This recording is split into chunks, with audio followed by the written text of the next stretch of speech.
ಧೃತರಾಷ್ಟ್ರ ಮಧ್ಯದಲ್ಲಿ ಮಾತಾಡ್ತಾನೆ. ಸಂಜಯ ಸಂತೋಷವಾಗಿರ್ಬೇಕು ಅಂತಂದ್ರೆ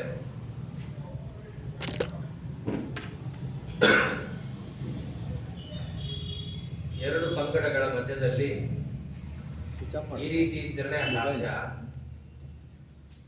ಎಲ್ಲ ಕೆಟ್ಟವರಿದ್ದಾಗ ಅದಕ್ಕೆ ಆಡಳಿತ ನಡೆಸೋರು ಕೆಟ್ಟವರಿರ್ಬೇಕು. ಒಳ್ಳೆಯವರಿದ್ದಾಗ ಅವ್ರನ್ನ ಆಡಳಿತಕ್ಕೆ ಒಳಪಡಿಸೋರು ಒಳ್ಳೆಯವರೇ ಇರಬೇಕು.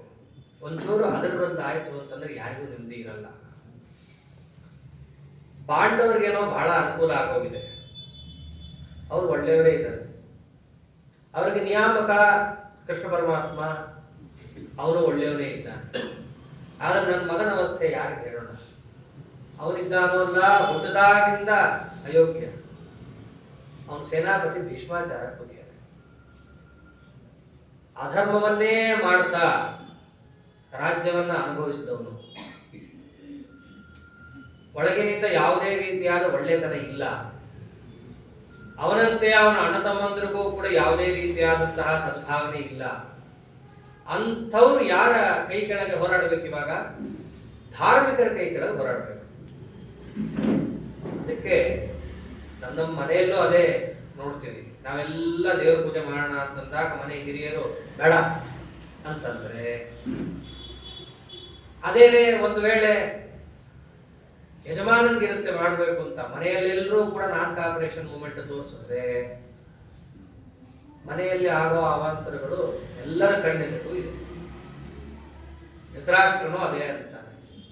ನನ್ನ ಮಕ್ಕಳ ಒಂದು ಸೇನಾ ವ್ಯೂಹದಲ್ಲಿ ಯಾಕೆ ಯಾವಾಗಲೂ ಕೂಡ ಆ ಚಿಲುಮೆ, ಉತ್ಸಾಹದ ಚಿಲುಮೆ ಯಾಕಿಲ್ಲ ಅಂತಂದ್ರೆ ಇದೋ ಒಂದು ಕಾರಣ. ಏನೋ ಪ್ರತಿಷ್ಠೆಗೆ ಬಿದ್ದು ದೊಡ್ಡವರು ಅಂತ ಅಂದ್ಕೊಂಡು ನನ್ನ ಮಗ ಭೀಷ್ಮಾಚಾರ್ಯ ತಂದು ಕರೆದು ಕೂಡಿಸ್ಬಿಟ್ಟಿದ್ದಾರೆ. ಅವರೋ ಕರಾರುಬದ್ಧವಾಗಿ ಧಾರ್ಮಿಕವಾಗೇ ಯುದ್ಧ ನಡಿಬೇಕು ಅಂತ ಮೊದಲಿಂದಲೂ ಕೂಡ ಹೋರಾಡುತ್ತಾ ಇರುವಂತಹ ವ್ಯಕ್ತಿ. ಈ ಯುದ್ಧನೇ ಮಾಡಬಾರ್ದಾಗಿತ್ತು ಅನ್ಸುತ್ತೆ ಅಂತ ಧೃತರಾಷ್ಟ್ರ 2 ದಿವಸದ ಯುದ್ಧ ಕಥೆ ಕೇಳಿ ಹೇಳ್ತಾನೆ. ಅವನಿಗೆ ಯುದ್ಧ ಮಾಡೋದು ಧೃತರಾಷ್ಟ್ರನಿಗೆ ಇಷ್ಟ ಇರಲಿಲ್ಲ ಅಂತ ಹೇಳ್ಕೊಳಕ್ ಶುರು ಮಾಡ್ತಾನೆ. ಇವಾಗ ಅವನೇ ಅಂತಾನೆ, ಪ್ರಕ್ಷಿಪ್ತ ಸಮ್ಮತ ಕ್ಷುದ್ರ ಪುತ್ರೋ ಮೇ ಪುರುಷಾಧಮಃ ನ ಯುದ್ಧಂ ರೋಚಯೇತ್ ಭೀಷ್ಮಃ ನಾ ತಚಾಚಾರ್ಯ ಕಥಂಚನ. ನನ್ನ ಮಗ ಅವನು ಪುರುಷಾಧಮ, ಕ್ಷುದ್ರ. ಈ ಯುದ್ಧವನ್ನ ನಾನು ಇಷ್ಟಪಟ್ಟಿರಲಿಲ್ಲ, ಭೀಷ್ಮರು ಇಷ್ಟಪಟ್ಟಿರಲಿಲ್ಲ, ದ್ರೋಣಾಚಾರ್ಯ ಇಷ್ಟಪಟ್ಟಿರಲಿಲ್ಲ. ಅಷ್ಟೇ ಅಲ್ಲ, ಕೃಷ್ಣನೇ ಬಂದು ಹೇಳ್ದ, ಅವನಿಗೂ ಯುದ್ಧ ಇಷ್ಟ ಇರಲಿಲ್ಲ. ಬಾಯಲ್ಲಂತೂ ಹೇಳ್ತಾ ಇದ್ರು ಯುದ್ಧ ಬೇಡ, ಯುದ್ಧ ಬೇಡ. ಪಾಂಡವರು ಅವರೇ ಮೈ ಮೇಲೆ ಎರಗಿ ಬಂದ್ರ? ಇಲ್ಲ, ಎಲ್ಲರೂ ಕೂಡ ನ ಭೀಮೋ ನಾರ್ಜುನಶ್ಚೈವ ಧರ್ಮರಾಜಶ್ಚ ಪಾಂಡವ, ಪ್ರತಿಯೊಬ್ಬರು ಯುದ್ಧ ಬೇಡ ಬೇಡ ಬೇಡ ಅಂದವರೇ. ಋಷಿಗಳು ಬಂದು ಹೇಳಿದ್ರು, ಗುರುಗಳು ಬಂದು ಹೇಳಿದ್ರು, ಆಚಾರ್ಯರು ಹೇಳಿದ್ರು, ದೊಡ್ಡ ದೊಡ್ಡ ದೊಡ್ಡ ವ್ಯಕ್ತಿಗಳು ಅಂತ ಇರ್ತಾರಲ್ಲ, ಎಲ್ಲರೂ ಬಂದು ಹೇಳಿದ್ದಾರೆ ದುರ್ಯೋಧನನಿಗೆ. ದುರ್ಯೋಧನನಿಗೆ ಹೇಗಾಗಿತ್ತು ಅಂತಂದ್ರೆ, ಬಂದವರೆಲ್ಲ ಉಪದೇಶ ಮಾಡೋರೆ, ಅವನಿಗೆ ಸಾಕಾಗಿ ಹೋಗಿತ್ತು. ಲೋಮಶ ಋಷಿಗಳು ಬಂದು, ಅವರು ಒಬ್ಬರು ಋಷಿಗಳು, ನಾನು ಒಬ್ಬ ಹೇಳ್ತೀನಿ, ನನ್ನ ಮಾತಿಂದ ಯಾಕೆ ಟರ್ನ್ ಆಗ್ಬಾರ್ದು ದುರ್ಯೋಧನ ಅಂತ ಎಲ್ಲರಿಗೂ ಒಂದಿತ್ತು. ಲೋಮಶ ಋಷಿಗಳು ಹೇಳಬೇಕಾದ್ರೆ ಧೃತರಾಷ್ಟ್ರ ಕೂತಿದ್ದಾನೆ, ದುರ್ಯೋಧನ ಕೂತಿದ್ದಾನೆ. ಅವ್ರು ಹೇಳಿದ್ರು ತಪ್ಪು, ಅವರು ಧಾರ್ಮಿಕರು, ಪಾಂಡವರು, ನೀನೂ ಕೂಡ ಒಳ್ಳೆಯವನಿದ್ದೀಯಪ್ಪ. ಈಗ ಸಮಾಧಾನ ಮಾಡಕ್ ಬರೋರು ಹೇಳ್ತಾರಲ್ಲ ಹಾಗೆ, ನೀನೂ ಇದ್ದೀಯಾ, ಆದ್ರೆ ಅವ್ರು ನಿಗಿಂತಿದ್ದಾರೆ, ಅವ್ರದ್ದು ನೀ ತಗೋಬಾರ್ದು ಹಾಗೆ ಅಂತ ಹೇಳಿದ್ರೆ ಇವನೇನ್ ಮಾಡ್ತಾನೆ? ಮದೋನ್ಮತ್ತ ತೊಡೆಯನ್ನ ತಟ್ಟಿ, ನಿಮ್ಮಂತವ್ರು ಎಷ್ಟೋ ಜನ ಬಂದಿದ್ದಾರೆ, ಹೋಗಿ ಇಟ್ಬಿಡ್ತಾರೆ. ಅವ್ರು ನಮ್ಮಂತ ಆಚಾರಗಳಾಗಿದ್ರೆ ಹೌದಪ್ಪ ಅಂತ ಎದ್ದು ಹೋಗ್ಬಿಡ್ತಾ ಇದ್ರು. ಶಾಪನೆ ಕೊಡ್ತಾರ ಅವ್ರ ಮಗ. ಯಾವ ತೊಡೆಯನ್ನ ತಟ್ಟಿ ನೀನು ನನಗೆ ಅವಹೇಳನವನ್ನ ಮಾಡಿ ಅಪಮಾನ ಮಾಡ್ತಾ ಇದ್ದೀಯಲ್ಲ, ಆ ತೊಡೆಯನ್ನ ಭೀಮ ಮುರಿ. ಪ್ರತಿಜ್ಞೆ ಮಾಡೇ ಹೋಗಿದ್ರು ಭೀಮಸೇನ ದೇವರು ಸಭಾದಿಂದ ಹೋಗ್ಬೇಕಾದ್ರೆ, ಆ ಪ್ರತಿಜ್ಞೆ ಸತ್ಯವಾಗಲಿ ಅಂತ ನಾನೂ ಕೂಡ ಹಾರೈಸ್ತೀನಿ ಅಂತ ಹೇಳ್ಬಿಟ್ಟು ಹೋಗ್ತಾರೆ. ಇದನ್ನೆಲ್ಲ ಧೃತರಾಷ್ಟ್ರ ನೆನಪು ಮಾಡ್ಕೋತಾನೆ. ಇವಾಗ ನನ್ನ ಮಗ ಎಲ್ಲರೂ ಕೂಡ ಬಂದು ಹೇಳಿದ್ರು ಕೇಳಲಿಲ್ಲ. ಯಾಕೆ? ಕರ್ಣಸ್ಯ ಮತಮಾಸ್ಥಾಯ ಸೌಭದಸ್ಯ ಚ ಪಾಪಕೃತ್. ಜೊತೆಗಿರೋ ಫ್ರೆಂಡ್ಸ್ ಸರಿಗಿರ್ಬೇಕು ಅನ್ನೋದು ಇದೇ ಕಾರಣಕ್ಕೆ. ಆ ಕರ್ಣನ ಮಾತು ಕೇಳಿಕೊಂಡು ಆ ಶಕುನಿಯ ಒಂದು ಎಬ್ಬಿಸೋದು ಅಂತಾರಲ್ಲ, ಹಿಂಗಾಗತ್ತೆ ಮಾಡು ಅಂತ ಅವ್ನು ಹೇಳ್ಕೊಡೋಕ್ಕೂ ಕರ್ಣನ ಬಲ ಸಿಕ್ಕಿದ್ದಕ್ಕೂ ಸರಿ ಆಯಿತು. ಆ ದುಶ್ಯಾಸನಂತ ತಮ್ಮಂದ್ರು ಬೇರೆ ನನ್ನ ಮಕ್ಕಳೆಲ್ಲ ಪಾಪ ಮಾಡಿದ್ರು, ಹಿಂಗಾಗಬಾರ್ದಾಗಿತ್ತು, ಎಷ್ಟು ಒದ್ದಾಡ್ತಾ ಇದ್ದೀವಿ ಇವಾಗ ಅಂತೀನೋ, ಬಹಳ ತಾನು ಒಳ್ಳೆಯವನು ತನ್ನ ಮಗ ಕೆಟ್ಟವನು ಅಂತ ಧೃತರಾಷ್ಟ್ರ ಹೇಳಲಿಕ್ಕೆ ಶುರು ಮಾಡಿದ್ರೆ ಸಂಜಯ ಮೊದಲು ಬೈಯೋದು ಧೃತರಾಷ್ಟ್ರನ್ನೇ. ಶೃಣುರಾಜನ್ ಸ್ಥಿರೋಭೂತ್ವ ತವಾಪ ನಯನೋ ಮಹಾನ್. ನಿನಗೆ ಹೊರಗಿನ ಕಣ್ಣಲ್ಲ, ಯಾವ ಕಣ್ಣು ಇಲ್ಲ ನಿನಗೆ. ಬಾಯಿ ಇತ್ತಲ್ಲ, ಬಾಯಲ್ಲಿ ಹೇಳ್ಬೋದಿತ್ತಲ್ಲ ತಪ್ಪು ಮಾಡ್ದಾಗ ತಪ್ಪು ಅಂತ, ಅದನ್ನೂ ಮಾಡಲಿಲ್ಲ ಅಂತಾನವನು. ನಚ ದುರ್ಯೋಧನೆ ದೋಷಂ ಇಮಂ ಆಧಾತು ಮರ್ಹಸಿ. ಎಲ್ಲದನ್ನ ತಗೊಂಡು ನಿನ್ ಮಗನ ತಲೆ ಮೇಲೆ ಎತ್ತಾಕ್ಬೇಡ. ನೀನು ಕೂಡ ಅಂಥ ಅಯೋಗ್ಯ ಕೆಲಸನೇ ಮಾಡಿದ್ದೀಯ. ಈಗ ಅತ್ರೇನು ಬಂತು, ಗತೋದಕ್ಕೆ ಸೇತು ಬಂತಹ ಯಾದೃಕ್ ತಾದೃಕ್ ಮತಿಸ್ತವ. ನೀರೆಲ್ಲ ಹೋದ ಮೇಲೆ ಸೇತುವೆ ಕಟ್ಟದಂಗೆ. ಇವಾಗ ನೀನು ನಿನ್ನ ಮಗನನ್ನು ಬೈದು ಏನು ಬಂತು? ಅವನು ಯುದ್ಧದಲ್ಲಿ ಹೋರಾಡ್ತಾ ಇದ್ದಾನಲ್ಲಿ, ನನ್ನ ಮಗ ತಪ್ಪು ಮಾಡ್ದ.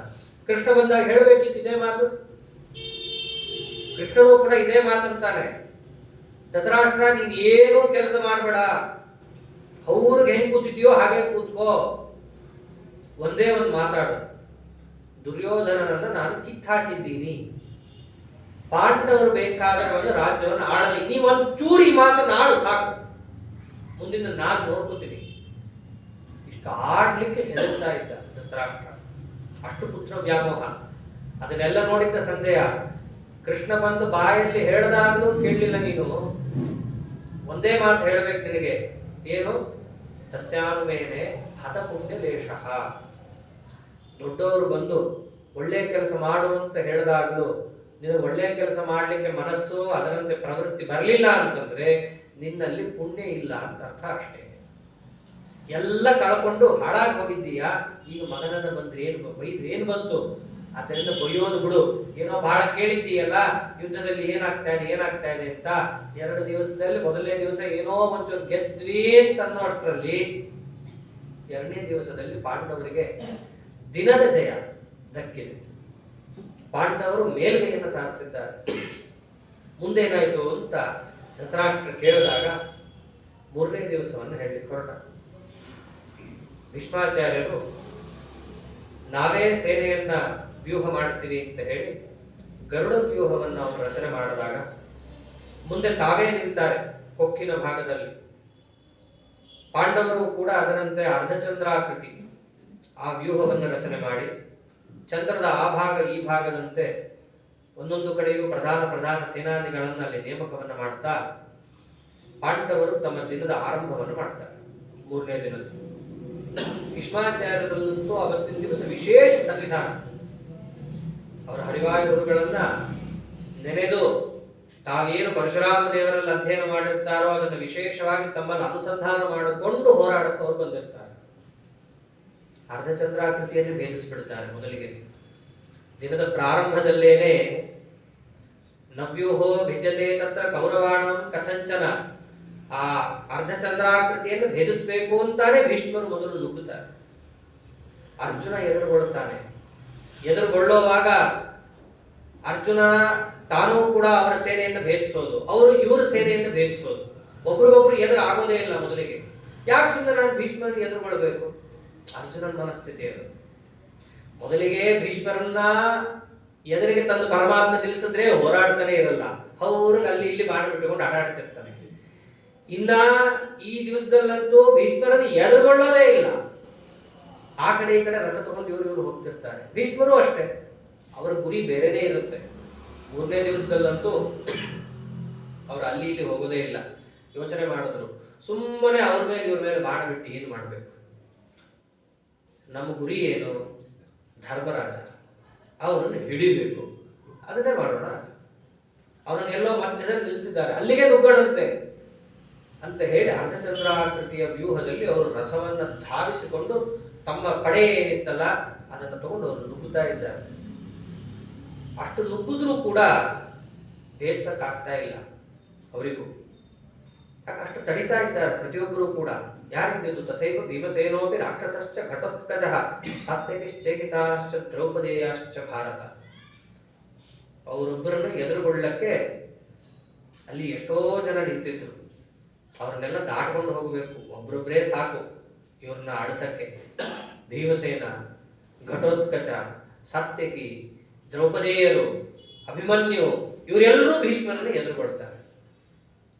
ಆ ಯುದ್ಧದಲ್ಲಿ ಭೀಷ್ಮಾಚಾರ್ಯರು ಕೂಡ ಬಹಳಷ್ಟು ಪ್ರಯತ್ನ ಪಡ್ತಾರೆ. ಬೆಳಗ್ಗಿಂದ ಮಧ್ಯಾಹ್ನ ತನಕ ಏನೇನು ಮಾಡಕ್ಕಾಗೋದಿಲ್ಲ ಪಾಂಡವರ ಸೇನೆ. ದೂರದಲ್ಲಿ ಬೈನಾಕ್ಯುಲರ್ ಇಟ್ಕೊಂಡು ನೋಡ್ತಾ ಇರ್ತಾನೆ ದುರ್ಯೋಧನ. ಸಡನ್ ಆಗಿ ಬರ್ತಾನೆ ಯುದ್ಧದ ಮಧ್ಯದಲ್ಲಿ. ದ್ರೋಣಾಚಾರ್ಯರು ಕಾಣಿಸ್ಬೇಕು, ಭೀಷ್ಮಾಚಾರ್ಯರಿಗೆ ತಾನು ಮಾತಾಡಿದ್ದು ಕೇಳಿಸ್ಬೇಕು. ಅವ್ರ ಹತ್ರ ಬಂದು ಅಂತಾನೆ, ಚುಚ್ಚಿ ಚುಚ್ಚಿ ಮಾತಾಡ್ತಾನೆ ಭೀಷ್ಮಾಚಾರ್ಯರಿಗೆ. ಏನಂತ? ಅನುಗ್ರಾಹ್ಯಾಹ ಪಾಂಡಸುತಾಹ ತಮನೂನಂ ಪಿತಾಮಹ. ಅಜ್ಜ, ಪಾಂಡವರ ಮೇಲೆ ಅನುಗ್ರಹ ಮಾಡ್ಲಿಕ್ಕೆ ಇದು ಟೈಮ.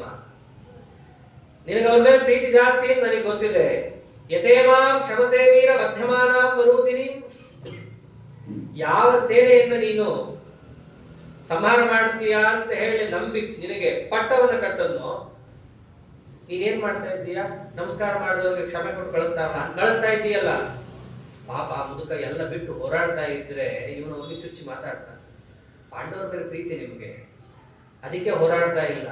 ಅವ್ರು ಸೈನಿಕರನ್ನೆಲ್ಲ ಬಿಟ್ಟು ಕಳಿಸ್ತಾ ಇದ್ದೀರಾ. ಸಚೋಸ್ಮಿ ವಾಚ್ಯಸ್ತಯಾ ರಾಜನ್ ಪೂರ್ವಮೇವ ಸಮಾಗಮೆ. ಇಷ್ಟು ನಿಮಗೆ ಪಾಂಡವರ ಮೇಲೆ ಪ್ರೀತಿ ಇತ್ತು ಅಂತಂದ್ರೆ ಬಾಯಿ ಬಿಟ್ಟು ಹೇಳಬೇಕಿತ್ತು ಮುಂಚೆನೆ. ನಯೋತ್ಸೆ ಪಾಂಡವಾನ್ ಸಂಖ್ಯೆ ನಾಮಿ ಪಾರ್ಷದ ಸಾತ್ಯಕಿ. ನಾನು ಪಾಂಡವರ ಜೊತೆ ಯುದ್ಧ ಮಾಡಲ್ಲ, ದ್ರುಪದ ರಾಜನ ಜೊತೆ ಯುದ್ಧ ಮಾಡಲ್ಲ, ಸಾತ್ಯಕಿಯ ಜೊತೆ ಯುದ್ಧ ಮಾಡಲ್ಲ. ಬಾಯಿ ಬಿಟ್ಟು ಹೇಳಿದ್ದಿದ್ರೆ ನಾನು ಕರ್ಣೇನ ಸಹಿತ ಕೃತ್ಯಂ ಚಿಂತೆಯಾನಸ್ತದೈವಹಿ. ನಾ ಕರ್ಣನೋ ದ್ರೋಣರನ್ನೋ ಮುಂದಿಟ್ಟುಕೊಂಡು ಯುದ್ಧ ಮಾಡ್ತಿದ್ದೆ. ಮೊದಲು ಇದೇನು ಮಾತೇ ಆಗಲಿಲ್ಲ ನೀವು. ಇವಾಗ ಯುದ್ಧ ಮಾಡಬೇಕಾದ್ರೆ ಪಟ್ಟ ತಗೊಂಡಿದ್ದೀರಿ, ಸೇನಾಧಿಪತ್ಯ ನಿಮ್ಮದನ್ನೇ ಎಲ್ಲರೂ ಕೇಳಬೇಕು. ನೀವು ಮಾತ್ರ ಅವ್ರಿಗೆ ಪಾಂಡವ್ರಿಗೆ ಹೆಂಗೆ ಅನುಗ್ರಹ ಮಾಡಬೇಕು ಹಂಗೆ ಅನುಗ್ರಹ ಮಾಡ್ತಾ ಇದ್ದೀರಿ. ನಿಮ್ಮನ್ನು ನಂಬಿಕೊಂಡು ನಾನು ಕೆಟ್ಟೆ, ನಿಮ್ಮನ್ನು ಏನಂತ ನಾನು ಸೇನಾಪತಿ ಮಾಡಿದ್ದೀನಿ. ಆ ಮುದುಕ ಪ್ರತಿ ದಿವಸ ಈ ಹುಡುಗನ ಕೈ ಬಯಸ್ಕೋಬೇಕು. ಇಷ್ಟಾಗತಿರ್ಲಿಕ್ಕೇನೆ ಅವರು ಎಷ್ಟಂತ ಬಯಸ್ಕೋತಾರೆ.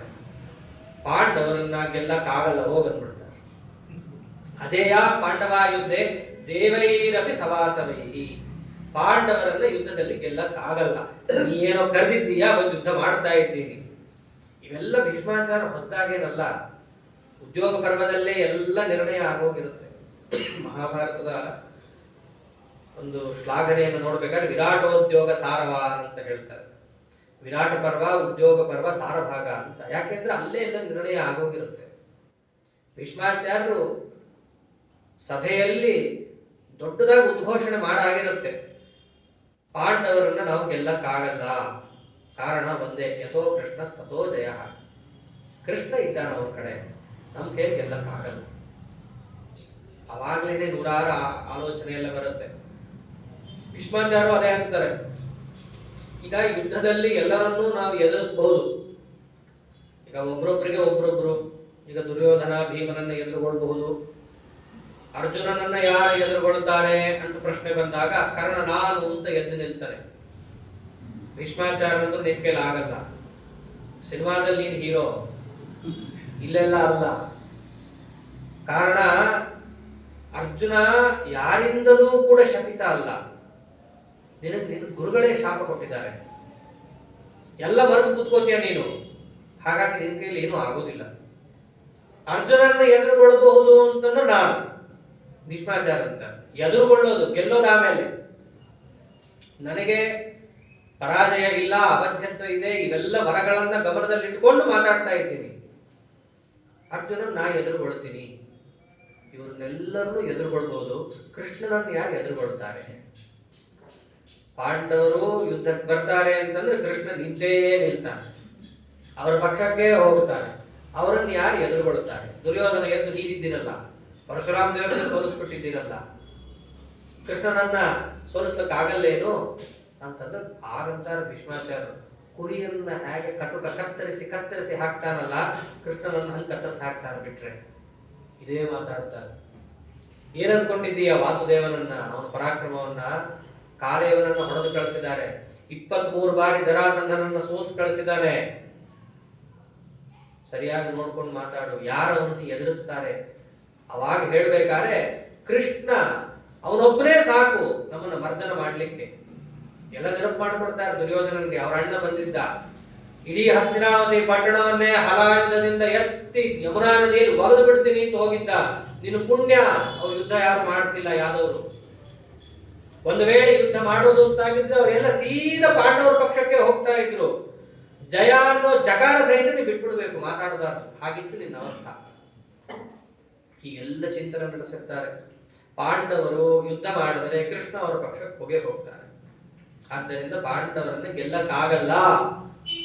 ಶರ ಬರೆದು ಕೊಟ್ಟಿರ್ತಾರೆ ಭೀಷ್ಮಾಚಾರ್ಯರು. ಇವನು ಆ ನಂಬರ್ ಹುಚ್ಚು, ಆ ನಂಬರ್ 11 ಅನ್ಕೊಂಡು ಇವನು ನುಗ್ಗಿರ್ತಾರೆ. ಇವರು ಹೇಳೋದೆಲ್ಲ ಹೇಳಿರ್ತಾರೆ, ಕೇಳಿರಲ್ಲ.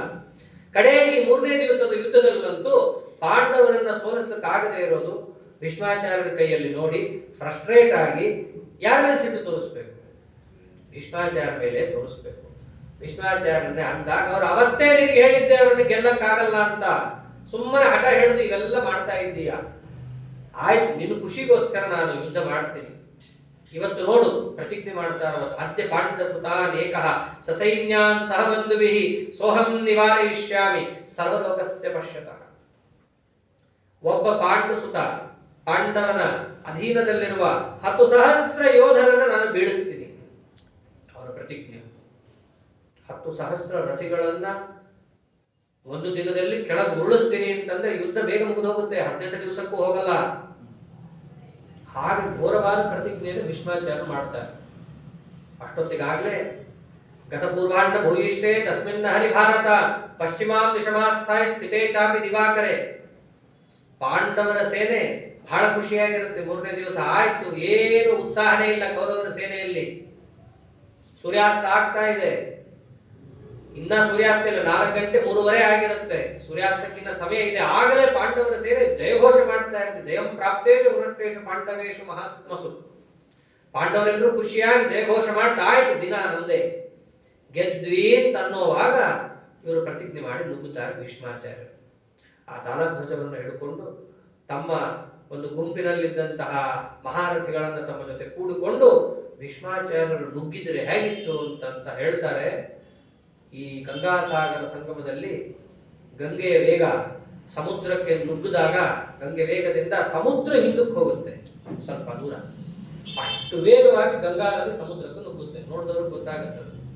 ಆ ದೃಷ್ಟಾಂತದಂತೆ ಇಲ್ಲಿ ಭೀಷ್ಮಾಚಾರ್ಯರು ಅವರ ಸೇನೆಯ ಮೇಲೆ ಎರಗಿ ಬರ್ತಾರೆ. ಚಲ್ಲಬಿಲ್ಲಿ ಆಗೋಯ್ತು ಅರ್ಧಚಂದ್ರಾಕೃತಿ. ಅಷ್ಟು ವೇಗವಾಗಿ ಪರಾಕ್ರಮದಿಂದ ಭೀಷ್ಮಾಚಾರ್ಯರು ಬಾಣವನ್ನು ಬಿಡ್ತಾ ಇದ್ರೆ ಹೆಂಗ್ ಕಾಣಿಸ್ತಾ ಇದ್ರು ಅವರು? ಆಲಾದ ಚಕ್ರವದ್ರಾಜನ್ ತತ್ರ ತತ್ರ ಸ್ಮದೃಶ್ಯತೆ.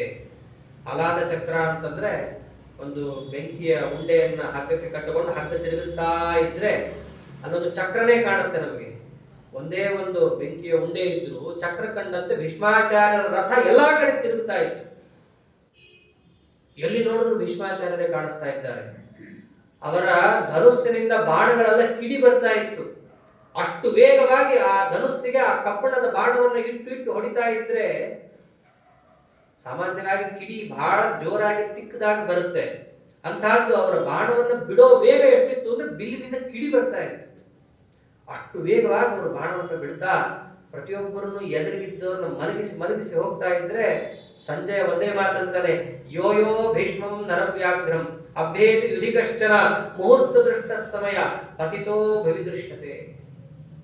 ಏನಾದ್ರೂ ಭೀಷ್ಮಾಚಾರ್ಯರ ಎದುರಿಗೆ ಒಬ್ಬ ಕಂಡ ಅಂತಂದ್ರೆ ಅವನಿಗೆ ಇರ್ತಿರ್ಲಿಲ್ಲ, ಅವನು ಬೀಳ್ತಾ ಇದ್ದ. ಪಾಂಡವರ ಸೇನೆ ದಿಕ್ಕಾಪಾಲಾಗಿ ಓಡ್ಲಿಕ್ಕೆ ಶುರುವಾಗೋಗುತ್ತೆ. ಅರ್ಜುನ ಯಾವುದೋ ಮೂಲೆಯಲ್ಲಿರ್ತಾನೆ. ಕೃಷ್ಣ ನೋಡ್ದ, ಈ ಮುದುಕ ಬಿಟ್ರೆ ಇವತ್ತೇ ಯುದ್ಧ ಮುಗಿಸ್ತಾನೆ ಇವನು ಅಂತಾನೆ. ಕೃಷ್ಣನೇ, ಅರ್ಜುನ ಅಲ್ಲಿಗೆ ಹೋಗೋಣ ಬಾ, ಅಲ್ಲಿ ನಿಮ್ಮ ಅಜ್ಜ ಎಲ್ಲಾ ಕಡೆ ಎಲ್ಲಾ ಸೇನೆಯನ್ನು ಓಡಿಸ್ತಾ ಇದ್ದಾರೆ. ಪ್ರಭಜ್ಯಮಾನಂ ಸೈನ್ಯಂತು ದೃಷ್ಟ್ವಾ ಯಾದವನಂದನ ಉವಾಚ ಪಾರ್ಥ ಬಿಭತ್ಸುಂ ನಿಗೃಹ್ಯ ರಥಮುತ್ತಮಂ. ಅಲ್ಲಿಗೆ ರಥ ತಗೊಂಡು ಹೋಗ್ತೀನಿ ನಾನು, ಅಲ್ಲಿಗೆ ಹೋಗೋಣ. ಸಾಮಾನ್ಯವಾಗಿ ಸಾರಥಿ ರಥಿ ಹೇಳೋದನ್ನು ಕೇಳಬೇಕು. ಇಲ್ಲಿ ಉಲ್ಟಾ, ಇವನು ಹೇಳೋದನ್ನು ಅವನು ಕೇಳಬೇಕು. ಮೊದಲಿಂದಲೂ ಅಷ್ಟೇ ಒಂದು ಮಾತು ಹೇಳಿರ್ತಾನೆ ಕೃಷ್ಣ ಅರ್ಜುನನಿಗೆ, ಸ್ವಾಮಿ ಯುದ್ಧದಲ್ಲಿ ನಾನು ಒಳ್ಳೆ ಧಾನುಷ್ಮಾನ್, ಒಳ್ಳೆ ಬಿಲ್ಲು ಬಾಣ ಬಿಡೋನೆ, ಆದ್ರೂ ಕೆಲವೊಮ್ಮೆ ಮನೋ ದೌರ್ಬಲ್ಯದಿಂದ ಬಾಣ ಆ ಕಡೆ ಈ ಕಡೆ ಹೋದ್ರೆ ಏನ್ ಮಾಡೋದು ಅಂತ ಕೇಳಿರ್ತಾರೆ. ನೀನು ಜಾಸ್ತಿ ತಲೆ ಯೋಚನೆ ಮಾಡಬೇಡ, ನೀನು ಬಾಣ ಬಿಡು, ಅವನು ತಾಕ್ಷಿಸೋ ಜವಾಬ್ದಾರಿ ನಂದು, ಹಂಗ ರಥ ಓಡಿಸ್ಕೊಂಡು ಹೋಗ್ತೀನಿ ನಾನು ಅಂತ ಹೇಳಿರ್ತಾನೆ ಕೃಷ್ಣ. ನೀ ಎಲ್ಲೇ ಬಿಡು, ರಥ ಓಡಿಸ್ತಾ ಅವ್ರಿಗೆ ತಾಗಿಸ್ ಕರ್ಕೊಂಡು ಹೋಗ್ತೀನಿ ನಾನು. ಹೀಗೆ ಭಕ್ತವತ್ಸಲ ಅವರನ್ನು ಕೂಡಿಸ್ಕೊಂಡು ರಥ ಓಡಿಸ್ತಾ ಇರ್ತಾನೆ. ಅಲ್ಲಿಗೆ ಹೋಗೋಣ ಬಾ ಅಂತಂತಾನೆ. ಅಲ್ಲಿಗೆ ಹೋಗ್ಬೇಕಾದ್ರೆ ಅರ್ಜುನನಿಗೆ ಛೇಡಿಸ್ತಾನೆ. ಮೊದಲಿಗೆ ಅರ್ಜುನ ಮಾತಾಡಲ್ಲ, ಹೋಗೋಣ ಬಾ ಅಂದ್ರೆ ಹೋಗ್ತೀನಿ ಅಂತ ನಾನು ಅನ್ಬೇಕಲ್ಲ, ಅನ್ನೋದೇ ಇಲ್ಲ ಅರ್ಜುನ. ಅವಾಗ ಬೈತಾನೆ ಕೃಷ್ಣ, ಅಲ್ಲೋ ಸಭೆಯಿಂದ ಎದ್ದು ಬರಬೇಕಾದ್ರೆ ಏನೇನೋ ಪ್ರತಿಜ್ಞೆ ಮಾಡ್ಕೊಂಡಿದ್ದೆ, ಭೀಷ್ಮದ್ರೋಣ ಮುಖಾನ್ ಸರ್ವಾನ್ ಧಾತರಾಷ್ಟ್ರಸ್ಯ ಸೈನಿಕಾನ್ ಸಾನುಬಂಧಾನ್ ಹನಿಷ್ಯಾಮಿ, ಭೀಷ್ಮದ್ರೋಣರನ್ನ ಕೊಲ್ತೀನಿ, ಅವ್ರ ಜೊತೆಗಿದ್ದವ್ರನ್ನ ಕೊಲ್ತೀನಿ, ಒಬ್ಬರನ್ನು ಉಳಿಸಲ್ಲ ಅಂತ ಏನೇನೋ ಪ್ರತಿಜ್ಞೆ ಮಾಡಿ ಎದ್ದು ಬಂದಿದ್ದೆ. 13 ವರ್ಷದ ಕೆಳಗೆ ಎಲ್ಲೋಯ್ತವೆಲ್ಲ. ಟೈಮ್ ಬಂದಿದೆ, ಸತ್ಯ ಮಾಡುವಂತ ಸಮಯ ಬಂದಿದೆ, ರಥ ತಗೊಂಡು ಹೋಗ್ತೀನಿ ಬಾ ಅಂತಾನೆ ಕೃಷ್ಣ. ಹೂ ಸ್ವಾಮಿ ಆಯ್ತು ತಗೊಂಡು ಹೋಗ್ಬಿ, ಆಪ್ಷನ್ ಏನಿದೆ, ಇವನು ಬೇಡ ಅಂದ್ರೂ ನಲ್ಲೇ ಕರ್ಕೊಂಡು ಹೋಗೋನೆ, ಮತ್ತೆ ಹೂ ಅಂತ ಒಪ್ಪಿಕೊಂಡ್ರೆ ಒಂದ್ ಜೊತೆ ಹೋಗ್ಬೋದು, ಒಂದಿಷ್ಟು ಯುದ್ಧ ಮಾಡ್ಬೋದು. ಆಯ್ತು ಅಂತ ಒಪ್ಪಿಕೊಂಡ. ಅಲ್ಲಿಗೆ ಹೋಗಿ ಯುದ್ಧ ಮಾಡ್ಬೇಕಾದ್ರೆ ಅರ್ಧ ಮನಸ್ಸಿನ ಅರ್ಜುನ ಮೃದುವಾದ ಯುದ್ಧ ಮಾಡ್ತಾ ಇದ್ದಾನೆ. ಆ ಮೃದುವಾದ ಯುದ್ಧನೇ ಭಯಂಕರವಾಗಿ ಕಾಣಿಸ್ತಾ ಇದೆ. ಭೀಷ್ಮಾಚಾರ್ಯ ಧ್ವಜ ಬಿತ್ತು, ಭೀಷ್ಮಾಚಾರ್ಯ ಧನುಸ್ಸನ್ನು ಮುರಿದಾಕ್ತಾನೆ ಅರ್ಜುನ. ಅಟ್ಟನ್ನು ಮುರಿದಾಕಿದಾಗ ಭೀಷ್ಮಾಚಾರ್ಯಗೆ ಖುಷಿ ಆಗುತ್ತೆ. ಅವನ ಪರಾಕ್ರಮ ನೋಡಿ, ಎತ್ತಾಡಿಸಿದ ಹುಡುಗ, ಕೂಸು, ಮೊದಲಿಂದಲೂ ಪ್ರೀತಿ ಜಾಸ್ತಿ, ಅಂಥವನ ಪರಾಕ್ರಮಿ ಬೇರೆ. ಅಜ್ಜ ಮೊಮ್ಮಗನ ಪರಾಕ್ರಮ ಹೊಗಳುವಂತಹದ್ದಲ್ಲ, 3 ಲೋಕ ಹೊಗಳುವಂತ ಪರಾಕ್ರಮ ಒಂದು. ಅಂಥವನಂತ ಪರಾಕ್ರಮವನ್ನು ತೋರಿಸಿ ಯುದ್ಧ ಮಾಡ್ತಾ ಇದ್ರೆ ಅವರೇ ಅಂದ್ಬಿಡ್ತಾರೆ, ಪ್ರೀತೋಸ್ಮಿ ಸುಭೃಶಂ ಪುತ್ರ ಕುರು ಯುದ್ಧಂ ಮಯಾ ಸಹ. ನಿನ್ನ ಯುದ್ಧ ನೋಡಿ ನನಗೆ ಖುಷಿಯಾಗಿದೆ, ನಿನ್ ಜೊತೆ ಯುದ್ಧ ಮಾಡಬೇಕು, ಯುದ್ಧ ಮಾಡು ಅಂತ ಹೇಳಿ 2-3 ಬಾರಿ ಧನುಸ್ಸನ್ನು ಮುರಿತಾನೆ. ಭೀಷ್ಮಾಚಾರ್ಯಕ್ಕೆ ಮಾತ್ರ ಬಾಣ ಬಿಡ್ತಾ ಇರಲ್ಲ ಅರ್ಜುನ. ಭೀಷ್ಮಾಚಾರ್ಯ ದೇಹಕ್ಕೆ ಒಂದಾದ್ರೂ ಬಾಣ ಬಿಡಬೇಕು. ಧ್ವಜಕ್ಕೆ ಬಿಟ್ಟೆ, ಕಂಬಕ್ಕೆ ಬಿಟ್ಟೆ, ಸಾರಥಿಗೆ ಬಿಟ್ಟೆ, ಆ ಕುದುರೆಗೆ ಬಿಟ್ಟೆ, ಅದ್ರ ತಲೆಗೆ ಬಿಟ್ಟೆ, ಇಲ್ಲೇ ಬಿಡ್ತಾ ಇರ್ತಾನೆ. ಭೀಷ್ಮಾಚಾರ್ಯ ನೇರವಾಗಿ ಹೊಡಿತಾನೆ ಇರೋದಿಲ್ಲ ಅರ್ಜುನ. ಇದನ್ನು ನೋಡದ ಕೃಷ್ಣ ಪರಮಾತ್ಮ ತತಸ್ತು ಕೃಷ್ಣ ಸಮರೆ ದೃಷ್ಟಾ ಭೀಷ್ಮ ಪರಾಕ್ರಮಂ, ಭೀಷ್ಮರು ಪರಾಕ್ರಮದಿಂದ ಯುದ್ಧ ಮಾಡ್ತಾ ಇದ್ದಾರೆ, ಶಕ್ತಿ ಮೀರಿ ಅವರು ಯುದ್ಧ ಮಾಡ್ತಾ ಇದ್ದಾರೆ. ಆದರೆ ಸಂಪ್ರೇಕ್ಷತ ಮಹಾಬಾಹು ಪಾರ್ಥಸ್ಯ ಮೃದು ಯುದ್ಧತ, ಪಾರ್ಥ ಮಾತ್ರ ಮೃದುವಾಗಿ ಯುದ್ಧ ಮಾಡ್ತಾ ಇದ್ದಾರೆ. ಇದನ್ನು ನೋಡ್ದ ಇವನ ಕೈಯಲ್ಲಿ ಯುದ್ಧ ಅಂತ ಏನಾದ್ರು ಕೊಟ್ರೆ ಇವತ್ತೇ ನಮ್ಮ 7 ಅಕ್ಷೋಹಿಣಿಯನ್ನು ಈ ಮುದುಕ ಸಾಹ ತಗೋತಾನೆ. ಹಂಗಾಗಬಾರದು. ಅರ್ಜುನ ಕೌರವ ಸೇನೆಯನ್ನೇನಾದರೂ ನೋಡ್ಕೋತಾನೆ ಅಂತ ಬಿಟ್ರೆ ಆಗೋದಿಲ್ಲ ಅವನ ಕೈಯಲ್ಲಿ. ನಾನೇ ನೋಡ್ಕೋತೀನಿ. ಸೋಹಂ ಭೀಷ್ಮಂ ನಿಹಮ್ಯದ್ಯ ಪಾಂಡವಾರ್ಥಾಯ ದಂಶಿತಃ ಭಾರವೇತಂ ವಿನೇಶ್ಯಾಮಿ ಪಾಂಡವಾನಾಂ ಮಹಾತ್ಮನ. ಇವ್ರ ಭಾರ ನಾನೇ ಎಣಿಸ್ತೀನಿ. ಭೀಷ್ಮಾಚಾರ್ಯರು ಇವರು ಪ್ರಮುಖ, ಅವರನ್ನು ನಾನೇ ಕೊಲ್ತೀನಿ. ಮುಂದೆ ಯಾರ್ಯಾರು ಬರ್ತಾರೋ ಅವ್ರನ್ನು ನಾನೇ ಕೊಲ್ತೀನಿ. ಇವ್ರ ಭಾರವನ್ನು ನಾನೇ ಎಣಿಸ್ಬಿಡ್ತೀನಿ. ಕರ್ತವ್ಯಂ ನಾವಿಜಾನಾತಿ ರಣೇ ಭೀಷ್ಮಸ್ಯ ಗೌರವ. 18 ಅಧ್ಯಾಯ ಗೀತಾ ಹೇಳಿದೆ. ಅವನ ಕರ್ತವ್ಯ ಏನು ಅಂತ ಹೇಳಿ ಮತ್ತೆ ಮತ್ತೆ ನಾ ಹೇಳಕ್ಕಾಗಲ್ಲ. ಹೇಳಿದ್ದನ್ನು ಮರೆತು ಬಿಟ್ಟಿದ್ದಾನೆ ಅವನು. ಯಾಕೆ? ಭೀಷ್ಮಸ್ಯ ಗೌರವ. ಭೀಷ್ಮಾಚಾರ್ಯರ ಮೇಲೆ ಅಸಾಧ್ಯ ಗೌರವ ತುಂಬಿಕೊಂಡಿದ್ದಾನೆ. ಅವ್ರನ್ನ ನಾನು ಹೆಂಗ್ ಹೊಡಿಲಿ, ನಾನು ಹೆಂಗ್ ಮುಟ್ಲಿ, ಅವ್ರ ನೋವು ಹೆಂಗ್ ಮಾಡ್ಲಿ, ಅವ್ರ ಗಾಯ ಹೆಂಗ್ ಮಾಡ್ಲಿ, ಬ್ಯಾಡೋ ಅಂತ ಹೇಳಿರ್ತಾನೆ ಕೃಷ್ಣ. ಭಗವದ್ಗೀತೆಯಲ್ಲಿ ಹೇಳಿದ್ದಷ್ಟು ಅದೇನೆ. ನೀನ್ ಯಾರು ಹೊಡೆಯೋದಲ್ಲ, ಎಲ್ಲ ಅವರು ಹೋಗಿದ್ದಾರೆ, ನೀನು ಸುಮ್ಮನೆ ಬಾಣ ಬಿಡೋದು ನಿಮಿತ್ತ ಅಷ್ಟೇ. ಅಷ್ಟೇ ಅಲ್ಲ, ಅರ್ಜುನನು ಹೌದು ಅಂತ ಅದನ್ನು ಕಣ್ಣಾರೆ ವಿಶ್ವರೂಪ ನೋಡ್ಬೇಕಾದ್ರೆ ನೋಡಿರ್ತಾನೆ. ಆದರೂ ನಾವಿಜಾನಾತಿ ಮೋಹಾತ್ ಗೌರವಾತ್ ಎಲ್ಲ ಮರೆತು ಬಿಟ್ಟಿದ್ದಾರೆ. ಹಾಗಾಗಿ ನಾನೇನೆ ಏನು ಮಾಡ್ತೀನಿ, ಈ ಭೀಷ್ಮನನ್ನ ಒಂದು ಕೈ ನೊಡೆ ಬಿಡ್ತೀನಿ ಅಂತಂದ. ರಥದಿಂದ ಕೆಳಗೆ ಹಾರ್ತಾ ಇದ್ದಾನೆ ಪರಮಾತ್ಮ. ಆ ಕುದುರೆ ಇಟ್ಕೊಂಡಿದ್ದಂತ ಹಗ್ಗವನ್ನು ಕುದುರೆ ಮೇಲೆ ಒಗದ. ರಥ ಎಲ್ಲೂ ಹೋಗ್ಬೇಕು ಅವಾಗ, ಎಲ್ಲ ನಿಂತ್ಕೋತು ಯುದ್ಧದ ಮಧ್ಯದಲ್ಲಿ. ಸಸ್ಮಾರ ಚಕ್ರಂ ಭಗವಾನ್ ಮುಕುಂದ. ಕೆಳಗೆ ಬಿದ್ದ ರಥದ ಚಕ್ರವನ್ನು ತಗೊಂಡ, ತನ್ನ ಸುದರ್ಶನವನ್ನು ಸ್ಮರಣೆ ಮಾಡದ, ತಿರುಗಿಸ್ತಾ ನಿಂತ್ಕೊಂಡಿದ್ದಾನೆ. ಪರಮಾತ್ಮ ಸಮರಾಂಗಣದಲ್ಲಿ ಹೆಜ್ಜೆಯನ್ನ ಕೆಳಗಿಟ್ಟು ನಡೀತಾ ಹೋದ್ರೆ ಇಡೀ ಭೂಮಿ ನಡುಗ್ತಾ ಇದೆ. ಪ್ರತಿಯೊಬ್ಬರದು ಕೂಡ ಅವಯವಗಳು ನಡುಗ್ತಾ ಇದೆ. ಧಗ್ ಧಗ್ ಅಂತ ಶಬ್ದ ಬರ್ತಾ ಇದೆ. ಎಲ್ಲರೂ ಕೂಡ ಸುತ್ತಮುತ್ತಲು ಹೋರಾಡ್ತಿರೋರು ನಿಂತೇ ಬಿಟ್ರು, ಏನಾಗ್ತಾ ಇದೆ ಅಂತ ಹೇಳಿ. ಪರಮಾತ್ಮ ಅವಾಗ ಯಾವಾಗ ಚಕ್ರವನ್ನು ತಗೊಂಡು ಭೀಷ್ಮರನ್ನ ಕೊಂದೇ ಬಿಡ್ತೀನಿ ಅಂತ ಹೋಗ್ತಾ ಇದ್ದಾನೋ ಅರ್ಜುನ ಮೇಲಿಂದ ಹಾರ್ದ. ಸಾಮಾನ್ಯವಾಗಿ ರಥಿಯ ಆಸನ ಮೇಲಿರುತ್ತೆ, ಕೆಳಗೆ ಹಾರಿದಾಗ ಪರಮಾತ್ಮ ಕೈ ಎತ್ತಿದ್ದಾನೆ, ಕೈ ಹಿಡ್ಕೊಂಡ ಮೊದಲು ಹಿಡ್ಕೊಳಕ್ಕೆಲ್ಲ ಆಗುತ್ತೆ, ನುಗ್ಗುತ್ತಾ ಇದ್ದಾನೆ ಪರಮಾತ್ಮ ಬೇಗ, ಕೈ ಹಿಡ್ಕೊಳಕ್ಕಾಗ್ಲಿಲ್ಲ, ಕಡೆ ಕಾಲು ಹಿಡ್ಕೊಂಡ. ಕಾಲು ಹಿಡ್ಕೊಂಡ್ರು ಕೂಡ ಕಾಲನ್ನು ಹಿಡ್ಕೊಂಡ ಅರ್ಜುನನ ಸಮೇತ ಎಳ್ಕೊಂಡು ಹೋಗ್ತಾ ಇದ್ದಾನೆ ಕೃಷ್ಣ ನೆಲದಲ್ಲಿ. ನೋಡಿದ್ರು ಭೀಷ್ಮಾಚಾರ್ಯ, ಎದುರುಗಡೆ ಪರಮಾತ್ಮ ಬರ್ತಾ ಇದ್ದಾನೆ. ದೇವರು ಎದುರಿಗೆ ಬಂದಾಗ ನಾವು ಯುದ್ಧ ಮಾಡಬಾರದು ಅಂತಂದ್ರು.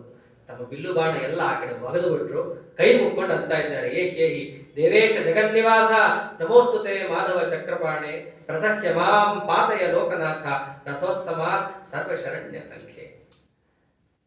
ನೀನೇ ಬರ್ತಾ ಇದ್ದೀಯ, ನನಗೂ ಮನಸ್ಸಿನಲ್ಲಿ ತುಂಬಾ ಖಿನ್ನತೆ ಇದೆ. ಅಯೋಗ್ಯ ದುರ್ಯೋಧನ ಅವನ ಪಕ್ಷದಲ್ಲಿ ನಿಂತು ಹೋರಾಡ್ತಾ ಇದ್ದೀನಿ, ನನಗೆ ಶಿಕ್ಷಾ ಆಗ್ಬೇಕಾದ್ದೆ, ಅದು ನೀನೇ ಒಂದು ಚಕ್ರಾಯುಧದಿಂದ ಶಿಕ್ಷೆಯನ್ನು ಕೊಡ್ತೀಯ ಅಂದ್ರೆ ಇದಕ್ಕಿಂತ ದೊಡ್ಡ ಸೌಭಾಗ್ಯ ಯಾರಿಗಿದೆ? ಬಾ, ನಾನು ಏನ್ ನಿಶಸ್ತ್ರನಾಗಿ ನಿಂತಿರ್ತೀನಿ, ನಾನು ವಧ್ಯನೇ, ನನ್ನನ್ನು ಕೊಲ್ಲಬೇಕಾದ ಧರ್ಮನೇ ಇದೆ, ಬಾ ನನ್ನ ಕೊಲ್ಲು ಅಂತ ಹೇಳಿ ಎಲ್ಲಾ ಶಸ್ತ್ರಾಸ್ತ್ರವನ್ನು ಕೆಳಗಿಟ್ಟು ನಮಸ್ಕಾರ ಮಾಡ್ಬಿಡ್ತಾರಲ್ಲಿ. ಅಲ್ಲಿ ತನಕ ಅರ್ಜುನನನ್ನ ದರ ಎಳ್ಕೊಂಡು ಹೋದ ಸ್ವಾಮಿ ಅವ್ರು ನಮಸ್ಕಾರ ಮಾಡಿದ ಕೂಡಲೇ ರಥಗೀತ ಚಕ್ರ ಅಲ್ಲೇ ಹೋಗದ ಸೀತ ಬಂದು ಅವರು ಕೂತೇ ಬಿಟ್ಟ. ಇದೇನು ಮಾಡಿದೆ ಸ್ವಾಮಿ, ನೀ ಚಕ್ರ ಹಿಡಿಯಲ್ಲ ಅಂತ ಪ್ರತಿಜ್ಞೆ ಮಾಡ್ಕೊಂಡು ಕೂತಿದ್ದಿ, ಚಕ್ರ ಬಿಡು, ಒಂದು ಆಯುಧವನ್ನು ಕಟ್ಟಿ ಸಹಿತ ಹಿಡಿಯಲ್ಲ ಅಂತ ಪ್ರತಿಜ್ಞೆ ಮಾಡಿದ್ದಿ, ಹಿಡಿದ್ರೆ ಕುದುರೆ ಹೊಡಿಲಿಕ್ಕೆ ಬಾರ್ಕೋನ್ ಒಂದೇ, ಅದು ಬಿಟ್ಟು ಇನ್ನೊಂದು ಆಯುಧ ಮುಟ್ಟಲ್ಲ ಅಂತ ನಿನ್ನ ಪ್ರತಿಜ್ಞೆ ಹಿಂಗೆ ಯಾಕೆ ಮಾಡ್ದೆ, ನಿನ್ನ ಪ್ರತಿಜ್ಞೆ ಬಿತ್ತಲ್ಲ ಅಂತ ಕೇಳಿದ್ರೆ ಪರಮಾತ್ಮ ಏನು ಆಗದೆ ಅನ್ನೋದನ್ನು ಕೂತ್ಬಿಟ್ಟಿದ್ದಾನೆ. ಕೂಡೋಕ್ ಮುಂಚೆ ಅರ್ಜುನನ ಎಳ್ಕೊಂಡು ಹೋಗ್ತಿದ್ದಲ್ಲ, ಅರ್ಜುನ ಕಾಲು ಹಿಡ್ಕೊಂಡು ಕೂಗ್ತಾ ಹೇಳ್ತಾ ಇದ್ದಾನೆ, ನಾನೇ ಕೊಲ್ತೀನಿ ಭೀಷ್ಮನ, ನೀ ಬಾ ಕೂತ್ಕೊ, ನಾನೇ ಕೊಲ್ತೀನಿ, ನೀನೇನು ಚಕ್ರ ಹಿಡಿಯೋದು ಬೇಡ, ನಾ ಯುದ್ಧ ಮಾಡ್ತೀನಿ. ಅವನೇ ಅಂತಾನೆ, ಅಂತಂ ಕರಿಷ್ಯಾಮಿ ಯಥಾ ಕರುಣಾಂ ತ್ವಯಾಹ ಇಂದ್ರಾನುಜ ಸಂಪ್ರಯುಕ್ತ, ನಾನೇನೇ ಇವ್ರನ್ನೆಲ್ಲ ಮುಗಿಸ್ತೀನಿ, ನೀನೇನ್ ಚಕ್ರ ಹಿಡಬೇಡ, ನೀನು ಹೇಳ್ದಂಗೆ ಕೇಳ್ತೀನಿ, ನೀನ್ ಅವೆಲ್ಲ ಮಾಡಬೇಡ. ಇಷ್ಟೆಲ್ಲ ಮಾಡಿ ಕೈಕಾಲು ಹಿಡ್ಕೊಂಡು ಕಡೆಗೆ ಬಂದು ಕೂಡಿಸಿದಾಗ ಪರಮಾತ್ಮ ಮಾತಾಡೋ ಮಾತುಗಳೇ ಬೇರೆ. ಇಷ್ಟೆಲ್ಲ ಏನು ಆಗದೆ ಅನ್ನೋ ಕೂತ್ಬಿಟ್ಟಿದ್ದಾನೆ ಪರಮಾತ್ಮ ರಥದಲ್ಲಿ. ಹಂಗೆ ಕುದುರೆಗಳನ್ನ ಆ ಕಡೆ ಈ ಕಡೆ ಹಾಗೆ ಹೊಡಿತ, ಸ್ವಾಮಿ ನೀ ಯಾಕೆ ಚಕ್ರ ಹಿಡಿದಿ, ಯಾಕೆ ಏನಾಯ್ತು ಅಂತ ಕೇಳಿದ್ರು ದೇವರು. ಮತ್ತೆ ನೀ ಏನು ಯುದ್ಧನೇ ಮಾಡ್ತಾ ಇಲ್ಲ, ನಾ ಹಿಡಿಬೇಕಾಯ್ತು ಹೋದೆ, ಮತ್ತೆ ನಿನ್ ಪ್ರತಿಜ್ಞೆ ಇತ್ತಲ್ಲ, ಪ್ರತಿಜ್ಞೆ ಮಾಡಿದ್ದೆಲ್ಲ ಏನು ಹಿಡಿಯಲ್ಲ, ಅದೆಲ್ಲ ಬೇಡ ಪ್ರತಿಜ್ಞೆ ಆಗಿರುತ್ತೆ. ಈ ಉದ್ಯೋಗ ಪರ್ವದಲ್ಲೇ ಕೃಷ್ಣ ಯುದ್ಧಕ್ಕೆ ಹೋಗ್ತಾನೆ ಅಂತಂದಾಗ್ಲೇ ದುರ್ಯೋಧನ ತಾನು ಹೋಗಿ ಕೃಷ್ಣನ ಹತ್ರ ಅದೇ ನಮಸ್ಕಾರ ಮಾಡೋ ಪರ್ವ, ಕಾಲದ ಕೂತ ತಲೆಯಲ್ಲಿ ಕೂತ ಅಂತ ಆದಾಗ ಏನು ಬೇಕು, ನಾರಾಯಣಿ ಸೇನ ತಗೊಂಡು ಹೋಗಿ ಹಾಳಾಗು, ನಿನಗೇನು ಬೇಕು, ನಾರಾಯಣ ಸಾಕು ಅಂದ್ಬಿಡ್ತಾನೆ ಅರ್ಜುನ. ಪರಮಾತ್ಮ ಅಂತ ನಾನೇನು ಮಾಡಲ್ಲ, ನಾನೇನು ಒಂದು ಆಯುಧ ತರಲ್ಲ, ತಂದು ಒಂದು ಶಂಕ ತರ್ತೀನಿ ಊದಕ್ಕೆ, ಇಲ್ಲ ನಿನ್ ಸಾರಥ್ಯ ಕರ್ಮ ಮಾಡ್ತೀನಿ ಒಂದು ಬಾರ್ಕೋದು, ಆಯುಧ ನಾ ಹಿಡಿಯಲ್ಲ. ಅರ್ಜುನ ಅಂದಿದ್ದು ಒಂದೇ, ನೀ ಏನು ಹಿಡಿಬೇಡ ಸ್ವಾಮಿ, ನೀ ಬಾ ಸಾಕು, ನೀನ್ ಇರು ಸಾಕು, ಇನ್ನೇನು ಬೇಡ ನಮಗೆ ಅಂತ ಕೇಳ್ಕೊಂಡಿರ್ತಾನೆ. ದುರ್ಯೋಧನ ನಾ ಗೆದ್ದೆ ಅಂತ ಆಗ್ಲೇ ಘೋಷಣೆ ಮಾಡ್ಬಿಟ್ಟಿರ್ತಾನೆ. ಭೀಷ್ಮಾಚಾರ್ಯ ಕೃಷ್ಣ ಬಂದ್ರೆ ಸಾಯ್ತೀವಿ ಅಂತಂದಿದ್ರಲ್ಲ, ಕೃಷ್ಣ ಆಯುಧ ಹಿಡಿಯಲ್ಲಂತೆ. ನೋಡ್ರಿ, ಕೃಷ್ಣ ಆಯುಧ ಹಿಡಿಯಲ್ಲ ಅಂತ ಹೇಳಿ ದುರ್ಯೋಧನ ಪೇಪರ್ ಎಲ್ಲ ಹಾಕಿಸ್ಬಿಟ್ಟಿರ್ತಾನೆ. ಇಷ್ಟು ಪ್ರಸಿದ್ಧಿ.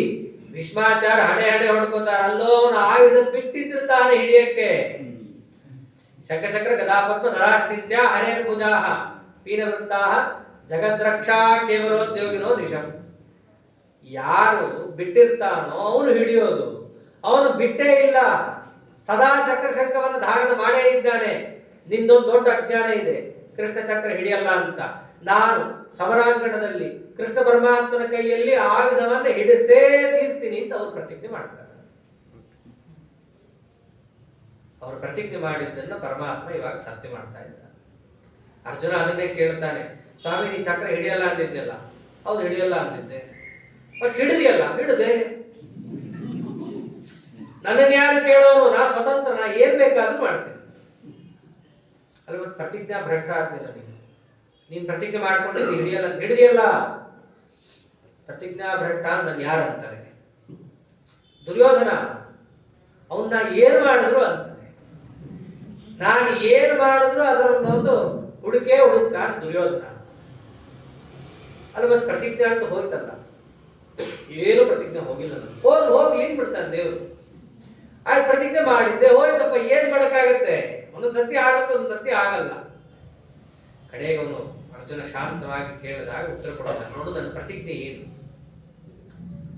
ಸತ್ಯ ಸಂಕಲ್ಪ ಏಕೋ ವರೇಣ್ಯೋವಶಿ ಮತ್ಯನೂನೈ ಸದಾ ವೇದವಾದೋದಿತ. ಸಜ್ಜನರು ಮಾಡಿದ ಪ್ರತಿಜ್ಞೆಯನ್ನ ಎತ್ತಿಡಿತೀನಿ ಅನ್ನೋದೇ ನನ್ನ ಪ್ರತಿಜ್ಞೆ.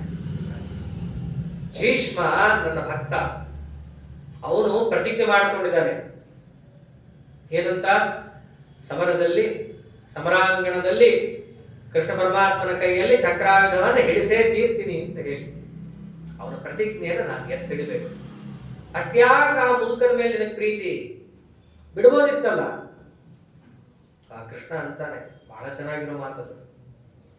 ಆ ಭೀಷ್ಮಾಚಾರ್ಯರ ಕೀರ್ತಿ ಅಜರಾಮರ ಇರಬೇಕು, ನನ್ನ ಅಭಿಪ್ರಾಯ. ಯಾಕೆ ಎಲ್ಲರೂ ಕೂಡ ಭೀಷ್ಮರನ್ನ ಭೀಷ್ಮ ಅಂತ ಯಾಕೆ ಕರೀತಾರೆ? ಭಯಂಕರವಾದ ಪ್ರತಿಜ್ಞೆಯನ್ನು ಪಾಲನೆ ಮಾಡಿದ್ದಾನೆ, ಆದ್ದರಿಂದ ಭೀಷ್ಮ. ಭೀಮವ್ರತತ್ವಾತ್ ಭೀಷ್ಮ. ಆ ಭೀಷ್ಮರಿಗೆ ಯೌವನದಲ್ಲಿ ಪ್ರತಿಜ್ಞೆ ಪಾಲನೆ ಮಾಡುವ ಶಕ್ತಿ ಇರ್ತಾ ಇತ್ತು. ಮುದುಕರಾದ್ಮೇಲೆ ಶಕ್ತಿ ಹೊರಟೋಯ್ತು. ಮುದುಕರು ಏನೇನೋ ಮಾತಾಡ್ತಿರ್ತಾರೆ, ಹಂಗೆ ಇವರು ಏನೋ ಮಾತಾಡಿದ್ರು ಅಂತ ಹೇಳಿ ಭೀಷ್ಮನ ಕೀರ್ತಿಗೆ ಕಳಕ ಬರಬಾರದು. ಭೀಷ್ಮಾಚಾರ್ಯರ ಕೀರ್ತಿ ಅಜರಾಮರ ಆಗಿರ್ಬೇಕು. ಅವರ ಪ್ರತಿಜ್ಞೆ ಏನೇನು ಮಾಡಿದ್ದಾರೋ ಎಲ್ಲವನ್ನು ಪೂರ್ಣ ನಾ ಮಾಡ್ತೀನಿ. ಇಷ್ಟ್ಯಾಕೆ ಅವ್ರ ಮೇಲೆ ಪ್ರೀತಿ ನಿನಗೆ? ಯಾಕಂದ್ರೆ ಒಂದೇ ಕಾರಣ, ರಾಜಸೂಯ ಯಾಗದಲ್ಲಿ ನೀನು ಹೋಗಿ ನನ್ನ ಪಾದ ತೊಳೆದಿ ಅಷ್ಟೇ. ಆದರೆ ಶಿಶುಪಾಲ ನನ್ನನ್ನು ಬೈದಾಗ ಅವನನ್ನ ಬಾಯಿ ಮುಚ್ಚಿದ್ ಯಾರು ಮೊದಲು? ರಾಜಸೂಯ ಯಾಗದಲ್ಲಿ ಅವೆಲ್ಲ ಪ್ರಕರಣ ನಡೆದಿರುತ್ತೆ. ಅಗ್ರ ಪೂಜೆ ಯಾರಿಗೆ ಅಂತ ಬಂದಾಗ ಧರ್ಮರಾಜನಿಗೆ ಗೊತ್ತಿದ್ರು 3 ಭಗವದ್ ರೂಪ ಇರುತ್ತೆ: ಪರಶುರಾಮ ರೂಪ, ವ್ಯಾಸ ರೂಪ, ಕೃಷ್ಣ ರೂಪ. 3 ಭಗವದ್ ರೂಪದಲ್ಲಿ ಯಾವುದು ಕೊಟ್ಟಿದ್ರು ಬರ್ತಾ ಇತ್ತು, 3 ಪರಮಾತ್ಮನತೆ ರೂಪಗಳು. ಆದ್ರೆ ಭೀಷ್ಮಾಚಾರ್ಯ ಏನಂದ್ರು? ಪರಶುರಾಮ ದೇವರಿಗೆ ಬೇಡ, ವೇದವ್ಯಾಸ ದೇವರಿಗೆ ಬೇಡ, ಕೃಷ್ಣನ್ಗೆ ಕೊಟ್ಟು. ಅದರ ಹಿಂದೆ ಆಂತರ್ಯ ತುಂಬಾ ಇತ್ತು. ಪರಶುರಾಮ ದೇವರು ಸರ್ವೋತ್ತಮ, ವಿಷ್ಣುವಿನ ಅವತಾರ, ಅಥವಾ ವೇದವ್ಯಾಸ ದೇವರು ಸಾಕ್ಷಾತ್ ನಾರಾಯಣ, ಅದಕ್ಕೆ ಕೊಡ್ತಿದ್ದಾರೆ ಅಂತ ಯಾರು ತಿಳ್ಕೊಳ್ಳೋದೇ ಇಲ್ಲ. ಮತ್ತೇನೋ ಬ್ರಾಹ್ಮಣರು ಕೊಟ್ಬಿಟ್ರು ಅಂದ್ಕೊಂಡ್ಬಿಡ್ತಾರೆ ಅಷ್ಟೇ. ಹಂಗಾಗಬಾರ್ದು. ಸಾಕ್ಷಾತ್ ನಾರಾಯಣನಿಗೆ ಕೊಡ್ತಾ ಇದ್ದೀವಿ ಅಗ್ರ ಪೂಜೆ, ಇದು ಜಗತ್ತಿಗೆ ಗೊತ್ತಾಗಬೇಕು. ಅದಕ್ಕೆ ಆ 3 ಭಗವದ್ ರೂಪಗಳಲ್ಲಿ 2ಕ್ಕೆ ಬಿಟ್ಟು ಕೃಷ್ಣ ರೂಪಕ್ಕೆ ಕೊಡ್ರಿ. ಅವಾಗ ಕೊಟ್ಟಾಗ ಎಲ್ಲರೂ ಎದ್ದೇಳ್ತಾರೆ, ಇವನಿಗೆ ಯಾಕೆ ಅಂತ ಹೇಳಿ. ಹರಿಸರ್ವೋತ್ತಮ ಅಂತ ಸ್ಥಾಪನೆ ಆಗುತ್ತಲ್ಲಿ. ನಾನು ಉತ್ತರ ಕೊಡ್ತೀನಿ. ಇದೆಲ್ಲ ಜವಾಬ್ದಾರಿ ಇಟ್ಕೊಂಡು ಮಾತಾಡಿರ್ತಾರೆ ಭೀಷ್ಮಾಚಾರ್ಯರು. ಶಿಶುಪಾಲ ಎದ್ದ, ಅವನ ಬಾಯನ್ನ ಪೂರ್ಣ ಮುಚ್ಚಿಸಿದ್ದು ಅಂದ್ರೆ ಭೀಷ್ಮಾಚಾರ್ಯ. ಈಗ ಹೇಳ್ತಾರಲ್ಲ ಚರ್ಚೆಗಳಲ್ಲೆಲ್ಲ ಕೃಷ್ಣನ ಬಗ್ಗೆ ಅಪಾರ್ಥ ಅನರ್ಥ ವಿಚಾರಗಳನ್ನೆಲ್ಲ ಏನೇನು ಈಗ ಹೇಳ್ತಾರೋ ಅದು ಯಾವುದು ಹೊಸದಲ್ಲ. ಅವನು ಜಾರ ಚೋರ 16,108 ಜನ ವಿವಾಹ ಆದ. ಶಿಶುಪಾಲ ಏನು ಕಮ್ಮಿನಾ? ಯಾವಾಗೋ ಬಂದು ಇವರೇನೇ ಇಷ್ಟು ಮಾತಾಡ್ತಿರ್ಬೇಕಾದ್ರೆ ಐ ವಿಟ್ನೆಸ್ ಅವನು ಇನ್ನೆಷ್ಟು ಮಾತಾಡಿರ್ತಾನೆ. ಅಂಥ ಶಿಶುಪಾಲನಿಗೆ ಸಭಾ ಮಧ್ಯದಲ್ಲಿ ಸರಿಯಾದ ಉತ್ತರ ಕೊಟ್ಟು ಅವನ ಬಾಯಿ ಮುಚ್ಚಿಸಿ ಕೃಷ್ಣನನ್ನ ನೀನ್ ಏನೂ ಬೈಯಕ್ಕಾಗಲ್ಲ ಅಂತ ಅವನ ಕೈ ಅನಿಸಿದ ಮೇಲೆ ಪಾಂಡವರನ್ನ ಬೈಯಕ್ ಹೋಗ್ತಾನ. ಪಾಂಡವರನ್ನ ಯಾಕೆ ಬೈಯಕ್ ಹೋಗ್ತಾನೆ ಅನ್ನೋದಕ್ಕೂ ಇದೇ ಕಾರಣ.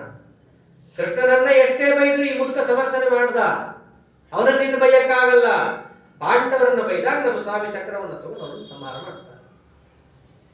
ಅಂದ್ರೆ ಇಡೀ ಸಭಾ ಮಧ್ಯದಲ್ಲಿ ಕೃಷ್ಣ ಪರಮಾತ್ಮನ ವೈಭವವನ್ನೇ ಸಾರಿದಂತಹ ಭೀಷ್ಮ ಸಭಾಂಗಣದಲ್ಲಿ ನನ್ನನ್ನು ಕೊಂಡಾಡಿದ್ದಕ್ಕೆ ಅವನನ್ನ ಎಲ್ಲಿ ಮೆರೆಸ್ತಾ ಇದ್ದೀನಿ? ಇವತ್ತು ರಣಾಂಗಣದಲ್ಲಿ ನಾನು ಮೆರೆಸ್ತಾ ಇದ್ದೀನಿ ಅವನನ್ನ.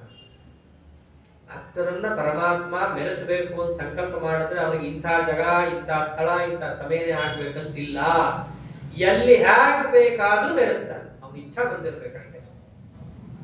ಆದ್ದರಿಂದ ನಾ ಮಾಡಿದ ಸರಿನೇ ಇದೆ, ನಾ ಚಕ್ರ ಹಿಡಿದ್ರು ಹಿಡಿದೆ, ನಾನು ಪ್ರತಿಜ್ಞೆ ನಾ ಪಾಲನೆ ಮಾಡೇ ಇದ್ದೀನಿ.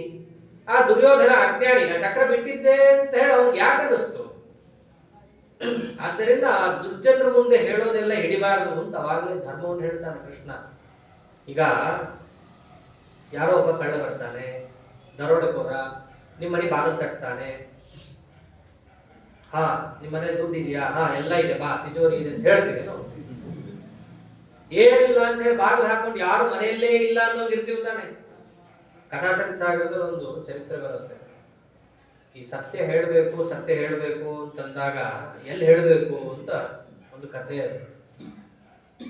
ಒಬ್ಬ ಕಟುಕ ಹಸುವನ್ನ ಅಟ್ಟಿಸ್ಕೊಂಡು ಬರ್ತಾ ಇರ್ತಾನೆ. ಆ ಹಸು ಬ್ರಾಹ್ಮಣನ ಮನೆ ಒಳಗೆ ನುಗ್ಗು ಬಿಡುತ್ತೆ. ಅವನು ಬರ್ತಾನೆ ಕಟುಕ, ನೀವು ಬ್ರಾಹ್ಮಣರು ಸದಾ ಸತ್ಯನೇ ಹೇಳ್ತೀರಾ, ಹೇಳ್ರಿ ಹಸು ಎಲ್ಲೋಯ್ತು ಅಂತ ಕೇಳ್ತಾನೆ. ಅವನೇನ್ ಹೇಳಬೇಕು? ಹೌದು, ಇಲ್ಲೇ ಬಂದು ನಮ್ಮ ಮನೆ ಒಳಗೆ ಹೋಯ್ತು ಅಂತಂದ್ರೆ ಬಂದು ಕಡಿತಾನೆ. ಗೋಹತ್ಯೆ ಮಾಡಿದ ಪಾಪ ಬರ್ತದೆ ನಿಮಗೆ. ಅದಕ್ಕೆ ಇವನೇನ್ ಮಾಡ್ಬೇಕು? ಹಸು ಅಲ್ಲೋಯ್ತು ಇಲ್ಲೋಯ್ತು ಸುಳ್ಳು ಹೇಳೋದೇ ಸತ್ಯ. ಅಂದ್ರೆ ದುರ್ಜನರ ಎದುರಿಗೆ ಹೇಳೋದು ಏನಿದೆಯಲ್ಲ ಅದು ಸುಳ್ಳಲ್ಲ. ದುರ್ಯೋಧನ ಮಹಾ ಪಾಪಾತ್ಮ. ಅವನಿಗೆ ನಾನು 1000 ಹೇಳ್ತೀನಿ, ಚಕ್ರ ಹಿಡಿಯಲ್ಲ ಅಂತೀನಿ, ಹಿಡಿತೀನಿ ಅವನ ಎದುರು 1000 ಮಾತಾಡ್ತೀನಿ, ಅದು ಯಾವ್ದು ಲೆಕ್ಕ ಇಲ್ಲ. ಆದ್ದರಿಂದ ದುರ್ಯೋಧನನ ಎದುರಿಗೆ ನಾ ಮಾಡಿದ ಪ್ರತಿಜ್ಞೆನೇ ಅಲ್ಲ. ನಾ ಎಲ್ಲಿ ಮಾಡಿದ್ದೀನಿ ಪ್ರತಿಜ್ಞೆ? ದುರ್ಯೋಧನ ಎದುರಿಗೆ ಪ್ರತಿಜ್ಞೆನೇ ಅಲ್ಲ. ನಾ ಪ್ರತಿಜ್ಞೆ ಮಾಡಿದ್ರೆ ತಾನೇ ಪ್ರತಿಜ್ಞೆ ಭ್ರಷ್ಟ ಆಗ್ಲಿಕ್ಕೆ. ನಾನು ಹೆಂಗ ನೋಡಿದ್ರು ಪ್ರತಿಜ್ಞೆ ಭ್ರಷ್ಟ ಅಲ್ಲ ಅಂದ್ಬಿಡ್ತಾನೆ ಸ್ವಾಮಿ. ಯಾರ ಎದುರಿಗೆ ಮಾತಾಡಕ್ಕಾಗತ್ರಿ? ಅಂತಿಂತ ಮಾತುಗಾರ ಎದುರಿಗೇನೆ ಮಾತಾಡಕ್ಕಾಗಲ್ಲ. ಅಂತಾದ ಭಗವದ್ಗೀತಾ ಹೇಳೋದವನು ಅವನ ಎದುರು ಹೋಗ್ಬಿಟ್ಟು ಇವನು ಪ್ರಶ್ನೆ ಮಾಡಿದ್ರು ಉಳಿತಾನ ಅರ್ಜುನ. ಆದ್ದರಿಂದ ನಾ ಎಲ್ಲ ಬರೋಬ್ಬರಿ ಮಾಡಿದ್ದೀನಿ, ಎಲ್ಲ ಫಸ್ಟ್ ಕ್ಲಾಸ್ ಆಗಿದೆ, ಕೂತ್ಕೊಂಡು ನೀ ಪ್ರತಿಜ್ಞೆ ಮಾಡಿದ್ದೀಯಲ್ಲ, ಎಲ್ಲರನ್ನು ಕೊಲ್ತೀನಿ ಅಂತ ಯುದ್ಧ ಮಾಡು. ಇಷ್ಟು ಮಾಡಿಸ್ಲಿಕ್ಕೆ ಅಷ್ಟು ಡ್ರಾಮಾ ಮಾಡ್ಬೇಕಾಯ್ತು ದೇವರು. ಅರ್ಜುನನಿಂದ ಒಳಗಡೆ ಆ ನಿಜವಾದ ಪರಾಕ್ರಮ ಹೊರಗೆ ತೆಗೆಸ್ಲಿಕ್ಕೆ ಅನೇಕ ಇತ್ತು. ಅವ್ರ ಒಳಗಿಂದ ನಿಜವಾದ ಪರಾಕ್ರಮ ಹೊರಗೆ ಬರಬೇಕು, ಭೀಷ್ಮನನ್ನ ಎತ್ತಿಡಬೇಕು. ಭಗವಂತನ ಕಾರ್ಯ ಹೇಗಿರುತ್ತೆ ಅನ್ನೋದಕ್ಕೆ ಯುದ್ಧಗಳೇ ಸಾಕ್ಷಿ. ನಾವು ಅನ್ಕೊಂಡ್ಬಿಡ್ತಿರ್ತೀವಿ ದೇವ್ರು ನಮ್ಗೆ ಯಾಕೆ ಇದನ್ನು ಮಾಡ್ಬಿಡಬಾರ್ದು ಅಂತ. ದೇವರು ಒಂದು ಕೆಲಸ ಮಾಡಿದ್ರೆ ಅದರಿಂದ ಅನಂತ ಜೀವರಾಶಿಗಳಿಗೆ ಅನಂತ ಉಪಯೋಗ ಇರುತ್ತೆ. ಅದನ್ನೇ ಅಂತಾರೆ ಸಹಸ್ರ ಕಾರ್ಯೇಶು ಭವಾನ್ ಸಮರ್ಥ ಸಹಸ್ರ ನೇತ್ರಾನ್ನ ಪಾಣಿಪಾದ. ಕೃಷ್ಣಾವತಾರಕ್ಕಾಗಿ ಬ್ರಹ್ಮದೇವರು ಪ್ರಾರ್ಥನೆ ಮಾಡಬೇಕಾದ್ರೆ ಪುರುಷ ಸೂಕ್ತದಿಂದ ಯಾಕೆ ಪ್ರಾರ್ಥನೆ ಮಾಡಿದ್ರು? ಇಲ್ಲಿ ಸಹಸ್ರ ಶೀರ್ಷಾಭರಣ, ಸಹಸ್ರಾಕ್ಷ, ಸಹಸ್ರಪಾದ, ಒಂದೇ ಒಂದು ರೂಪ 1000 ಕೆಲಸ ಮಾಡಬೇಕು, ಒಂದೇ ಕಾಲಕ್ಕೆ ಮಾಡಬೇಕು. ಅದು ವಿಚಿತ್ರ, ಬೇರೆಯವ್ರ ಕೈಲಿ ಆಗಲ್ಲ. ಆಗೋದು ಒಬ್ಬನ ಕೈಲೇ. ಯಾರಿಗೆ 1000 ತಲೆ, 1000 ಕೈ, 1000 ಕಾಲು ಇದ್ದಾವೋ ಅವನಿಗೆ ಮಾತ್ರ ಸಾಧ್ಯ. ಅದಕ್ಕೆ ಕೃಷ್ಣ ರೂಪಕ್ಕ ಒಂದು ಸಾಮರ್ಥ್ಯ ಇದೆ ಅಂತಾನೇ ಬ್ರಹ್ಮದೇವರು ಪ್ರಾರ್ಥನೆ ಮಾಡಿ ಕರೆಸಿದ್ದು. ಅದನ್ನೇ ಯುದ್ಧದಲ್ಲಿ ತೋರಿಸ್ತಾ ಇದ್ದಾನೆ. ಅರ್ಜುನನಿಗೆ ಅನುಗ್ರಹ ಆಗಬೇಕು, ಭೀಷ್ಮನಿಗೆ ಅನುಗ್ರಹ ಆಗಬೇಕು, ಅದರಂತೆ ಅವರ ಸೈನಿಕರಿಗೂ ಕೂಡ ಹುರಿದುಂಬಿಸ್ಬೇಕು. ಒಂದೇ ಒಂದು ಕೆಲಸ ಪರಮಾತ್ಮ ಮಾಡಿ ಇಷ್ಟೆಲ್ಲ ಮಾಡಿ ತೋರಿಸ್ತಾರೆ. ಆಮೇಲೆ ಒಳಗಿನಿಂದ ಅರ್ಜುನ ಮಹಾಪರಾಕ್ರಮನೇ, ಇಂದ್ರಾವತಾರಿ, ನರಾವೇಶ, ಮೇಲಾಗಿ ಪರಮಾತ್ಮನ ವಿಶೇಷ ಸನ್ನಿಧಾನ, ಅನುಗ್ರಹ, ಸಾರಥ್ಯ ಕರ್ಮ ಪರಮಾತ್ಮನದ್ದೇ. ಅರ್ಜುನನ ವೈಭವ ಕೇಳೋದೇನಿದೆ? ಅಚ್ಛೇದ್ಯ ಅಭೇದ್ಯ ರಥ, ಅಚ್ಛೇದ್ಯ ಅಭೇದ್ಯ ಸಾರಥಿ, ಅಚ್ಛೇದ್ಯ ಅಭೇದ್ಯ ಧ್ವಜ, ಅದ್ರ ಮೇಲೆ ಕೂತಿರೋ ಹನುಮಪ್ಪ, ಇವನು ಹಿಡ್ಕೊಂಡಿರೋ ಗಾಂಡೀವ, ಅಕ್ಷಯ ಬದ್ದಳಿಕೆ, ಅದೊಂದು ಖಾಲಿನೇ ಆಗಲ್ಲ. ಅದು ಇಂಥವ್ರ ಮಧ್ಯೆ ಕೂತುಕೊಂಡು ಅವರು ಯುದ್ಧ ಮಾಡ್ತಾ ಇದ್ದ ಅರ್ಜುನ. ಅದಕ್ಕೆ ಬೈದಿದ್ದು, ಇಷ್ಟೆಲ್ಲ ಕೊಟ್ಟಿದ್ದು ಯಾಕೆ? ಯುದ್ಧ ಮಾಡಕ್ಕೆ, ತೀಕ್ಷ್ಣವಾಗಿ ಯುದ್ಧ ಮಾಡ್ಲಿ ಅಂತ ಇಷ್ಟು ಕೊಟ್ಟಿದ್ದು. ಎಕ್ಸಾಮ್ ಹೋಗ್ಬೇಕಾದ್ರೆ ಒಳ್ಳೆ ಪ್ಯಾಡು, ಒಳ್ಳೆ ಪೆನ್ನು ಇವೆಲ್ಲ ಯಾಕೆ ಕೊಡ್ತಾರೆ? ಚೆನ್ನಾಗಿ ಬರೀಲಿ ಅಂತ ಕೊಡ್ತಾರೆ. ಅಲ್ಲೇ ಹೋಗಿ ಅವ್ಯವಸ್ಥೆ ಮಾಡಿ ಬರೋದು ಕೊಡ್ಬೇಕು ಯಾಕೆ ಇವೆಲ್ಲ ಅವ್ರಿಗೆ? ಹಾಗೆ ಇವೆಲ್ಲ ಕೊಟ್ಟಿದ್ದು ನಿನಗೆ ಅನುಕೂಲ ಆಗಲಿ ಅಂತ ಹಾಗೆ ಯುದ್ಧ ಮಾಡು. ಇಷ್ಟು ಮಾಡಿಸಿ ಪರಮಾತ್ಮ ಬಂದು ರಥದಲ್ಲಿ ಏನು ಆಗೇ ಇಲ್ಲ ಅನ್ನೋ ಕೂತ್ಬಿಟ್ಟ. ತಾನು ಇಳಿದಿದ್ದೇನು, ರೋಷಾವೇಶದಿಂದ ಹೋಗಿದ್ದೇನು, ಅದು ನಡೆದಿತ್ತೋ ಇಲ್ವೋ ಅನ್ನೋ ಹಾಗೆ ಶಾಂತವಾಗಿ ಕೂತಿದ್ದಾನೆ. ಅವನು ಶಾಂತ ಆದ, ಅರ್ಜುನ ಉಗ್ರ ಆದ. ಅಷ್ಟು ಮಾಡಿಸ್ಬೇಕಿತ್ತು ಅವನಿಗೆ. ಅರ್ಜುನ ಆವಾಗ ಉಗ್ರ ರೂಪವನ್ನು ತಗೊಂಡು ಯುದ್ಧ ಮಾಡ್ಲಿಕ್ಕೆ ಹೊರಟ್ರೆ ಎದುರಿಗೆ ಯಾವ ಭೀಷ್ಮರು ನಿಲ್ತಾರೆ, ಯಾವ ದ್ರೋಣರು ನಿಲ್ತಾರೆ, ಪ್ರತಿಯೊಬ್ಬರನ್ನು ಕೂಡ ಹಿಮ್ಮೆಟ್ಟಿಸ್ತಾ ಇದ್ದಾನೆ ಅವತ್ತು. ಕಡೆಗ ಯುದ್ಧ ಮುಗಿಬೇಕಾದ್ರೆ ಅರ್ಜುನ 8 ಜನರನ್ನು ಬಡದಿದ್ದ ಅಂತಂದ್ರೆ, ರಣೇ ರಥಾನಾಮಯುತಂ ನಿಹತ್ಯ ಹತಾಗದಾಹ ಸಪ್ತಶತಾರ್ಜುನೇನ ಪ್ರಾಚ್ಯಶ್ಚ ಸವೀರಗಣಾಶ್ಚ ಸರ್ವೇ ನಿಪಾತಿತಾಹ ಕ್ಷುದ್ರಕ ಮಾಲವಾಶ್ಚ. 10,000 ರಥಗಳನ್ನ ಅರ್ಜುನ ಕೇವಲ 1 ತಾಸಲ್ಲಿ ಉರುಳಿಸಾಕ್ಬಿಟ್ಟಿದ್ದಾನೆ. 700 ಆನೆಗಳು ಬಿದ್ದೋಗಿವೆ. ಮಾಲವರು ಅದರಂತೆ ಸೌವೀರರು, ಪ್ರಾಚೀ ದಿಕ್ಕಲ್ಲಿರುವಂತಹ ರಾಜಾಧಿರಾಜರು ಎಲ್ಲರೂ ಕೂಡ ಮಲ್ಕೊಂಡ್ಬಿಟ್ಟಿದ್ದಾರೆ.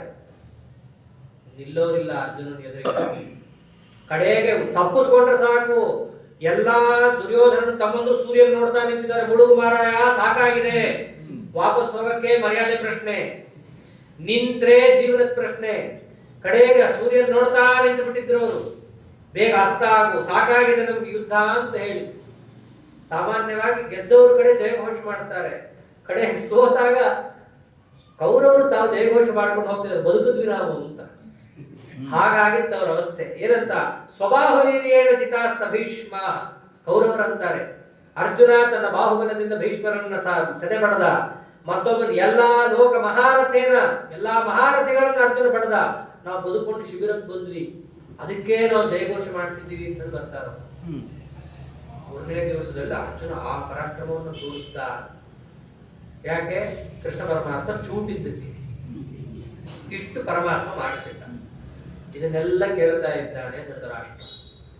ಮೂರನೇ ದಿವಸದೂ ನಿನ್ನ ಮಕ್ಕಳಿಗೆ ಪರಾಜಯನೇ. ನಾಲ್ಕನೇ ದಿವಸನೂ ಶುರುವಾಯಿತು. ನಾಲ್ಕನೇ ದಿವಸದಲ್ಲೂ ಕೂಡ ಹೀಗೆ, ಅಲ್ಲೂ ಕೂಡ ಭೀಮನ ಪರಾಕ್ರಮ, ಅವರ ಪರಾಕ್ರಮವನ್ನೇ ವರ್ಣನೆ ಮಾಡ್ತಾ ಇದ್ದ. ಸಾಕಾಗೋಯ್ತು ಧೃತರಾಷ್ಟ್ರ. ಸಂಜಯ, ನಿನಗೆ ಪಾಂಡವರ ಮೇಲೆ ಇಷ್ಟ ಇದೆ ಅಂತ ಹೇಳಿ ಪಾಂಡವರ ವಿಚಾರ ಹೇಳ್ತಾ ಇದ್ದೀಯೋ, ಇಲ್ಲ ನಿಜವಾಗ್ಲೂ ಪಾಂಡವರು ಯುದ್ಧನೇ ಹಂಗೆ ಮಾಡಿದ್ರ? ಯಾಕಂದ್ರೆ ನೀನು ಕೂಡ ಧಾರ್ಮಿಕ, ಯಾರ್ಯಾರು ಧಾರ್ಮಿಕರು ಅವರಿಗೆ ಪಾಂಡವರು ಇಷ್ಟ. ಅದಕ್ಕೆ ನೀನು, ನಾನು ಕೇಳ್ತಾ ಇದ್ದೀನಿ, ನಾನು ನೋಡ್ತಿಲ್ಲ ಅಂತ ನೀ ಬರೀ ನ್ಯೂಸ್ ರಿಪೋರ್ಟ್ರು. ನಮಗೇನು ಗೊತ್ತಾಗತ್ತೆ? ಟಿವಿಲಿ ಏನೋ ತಾಸುಗಟ್ಟಲೆ ಹಾಕ್ತಾರೋ ಅದೇ ಸತ್ಯ. ಹಂಗೆ ನಿಜವಾಗ್ಲೂ ನಡೆದಿದೆಯೋ, ಇಲ್ಲ ನಿಜವಾಗಲೂ ಕೂಡ ಪಾಂಡವರು ಯುದ್ಧವನ್ನ ಮಾಡಿದ್ದಾರೆ, ನಮ್ಮ ಮಕ್ಕಳು ಸೋತಿದ್ದಾರೆ. ಅವನಂತಾನೆ ಯತ್ಸೈನ್ಯಂ ಮಮ ಪುತ್ರಸ್ಯ ಪಾಂಡುಪುತ್ರೇಣ ಮಧ್ಯತೆ ನಿತ್ಯಂ ಹಿ ಮಾಮಕಾನಿಸ್ತಾದ ಹತಾದೇವ ಹಿ ಶಂಸಸಿ. ಬರೀ ನಮ್ಮವ್ರು ಸತ್ತಿದ್ದೆ ಹೇಳ್ತೀಯ, ಅವರು ಗೆದ್ದಿದ್ದೆ ಹೇಳ್ತೀಯ. ಅವ್ರ ಕಡೆ ಒಬ್ಬರು ಸಾಯಲೇ ಇಲ್ವಾ? ನಮ್ಮವ್ರು ಅಷ್ಟು ವೀಕ. ನಮ್ಮಲ್ಲಿ 11 ಅಕ್ಷೋಹಿಣಿ ಸೇನೆಯಿಂದ ನನ್ನ ಮಗ ಗುಂಪು ಕಟ್ಕೊಂಡು ಹೋಗಿದ್ದ. ಅಷ್ಟೇ ಅಲ್ಲ, ನಮ್ಮ ಕಡೆ ಭೀಷ್ಮರಿದ್ದಾರೆ, ದ್ರೋಣರಿದ್ದಾರೆ, ಅವರೆಲ್ಲರೂ ಹಾಗೆ ಇದ್ದಾರೆ, ಸೋಲ್ತಾ ಇದ್ದಾರೆ ಅಂತ ಇದೆಯಾ? ನಂಬೇಕಾ ನೀನ್ ಹೇಳೋ ಮಾತು? ನಮ್ಮಂದ್ರೆ ನಂಬು, ಬಿಟ್ರು ಬಿಡು. ವೇದವ್ಯಾಸ ದೇವರು ಕೊಟ್ಟ ದೃಷ್ಟಿ, ನಾನೇ ಯುದ್ಧದಲ್ಲಿ ಹೋಗಿ ನೋಡಿದ್ದನ್ನು ಹೇಳ್ತಾ ಇದ್ದೀನಿ. ನಿನ್ನ ಮಕ್ಕಳಂತ ಅಯೋಗ್ಯರು ಜಗತ್ತಲ್ಲಿ ಇನ್ನೊಬ್ಬರಿಲ್ಲ. ಅಯೋಗ್ಯರಿಗೆ ಗೆಲುವು ಹೇಗಾಗತ್ತೆ? ಏನೋ 4-9 ಅವರು ಹಾರಾಡ್ಬೋದಷ್ಟೇ, ಆದರೆ ಆತ್ಯಂತಿಕವಾಗಿ ಗೆಲುವು ಅವ್ರಿಗೆ ಸಿಗಲ್ಲ. ಅದ್ ನಿನಗೂ ಚೆನ್ನಾಗಿ ಗೊತ್ತಿದೆ, ನನಗೂ ಚೆನ್ನಾಗಿ ಗೊತ್ತಿದೆ. ಏನೋ ಯುದ್ಧ ನೋಡಕ್ ಇಷ್ಟಪಡ್ಲಿಲ್ಲ, ಕೇಳಬೇಕು ಅನ್ಕೊಂಡಿದ್ದೀಯಾ, ಯಥಾಸ್ಥಿತವಾಗಿ ಏನ್ ನಡೆದಿದ್ದು ಹೇಳ್ತಿದ್ದೀನಿ, ಬೇಕಾದ್ರೆ ಕೇಳು, ಬೇಡ ಅಂತ ಬಿಡು ಅಂದ್ಬಿಡ್ತಾನೆ. ಮತ್ತೆ ಅದೇ ಸುದ್ದಿ ಅಲ್ಲ, ಇಂಡಿಯಾ ಸೋತ್ರು ಬರ್ತಾನೆ ಇದ್ರೆ ಯಾರು ನೋಡ್ತಾರೆ ಟಿವಿ? ಹಾಗೆ ಆಗಿತ್ತು ಪಾಪ ಅವನಿಗೆ.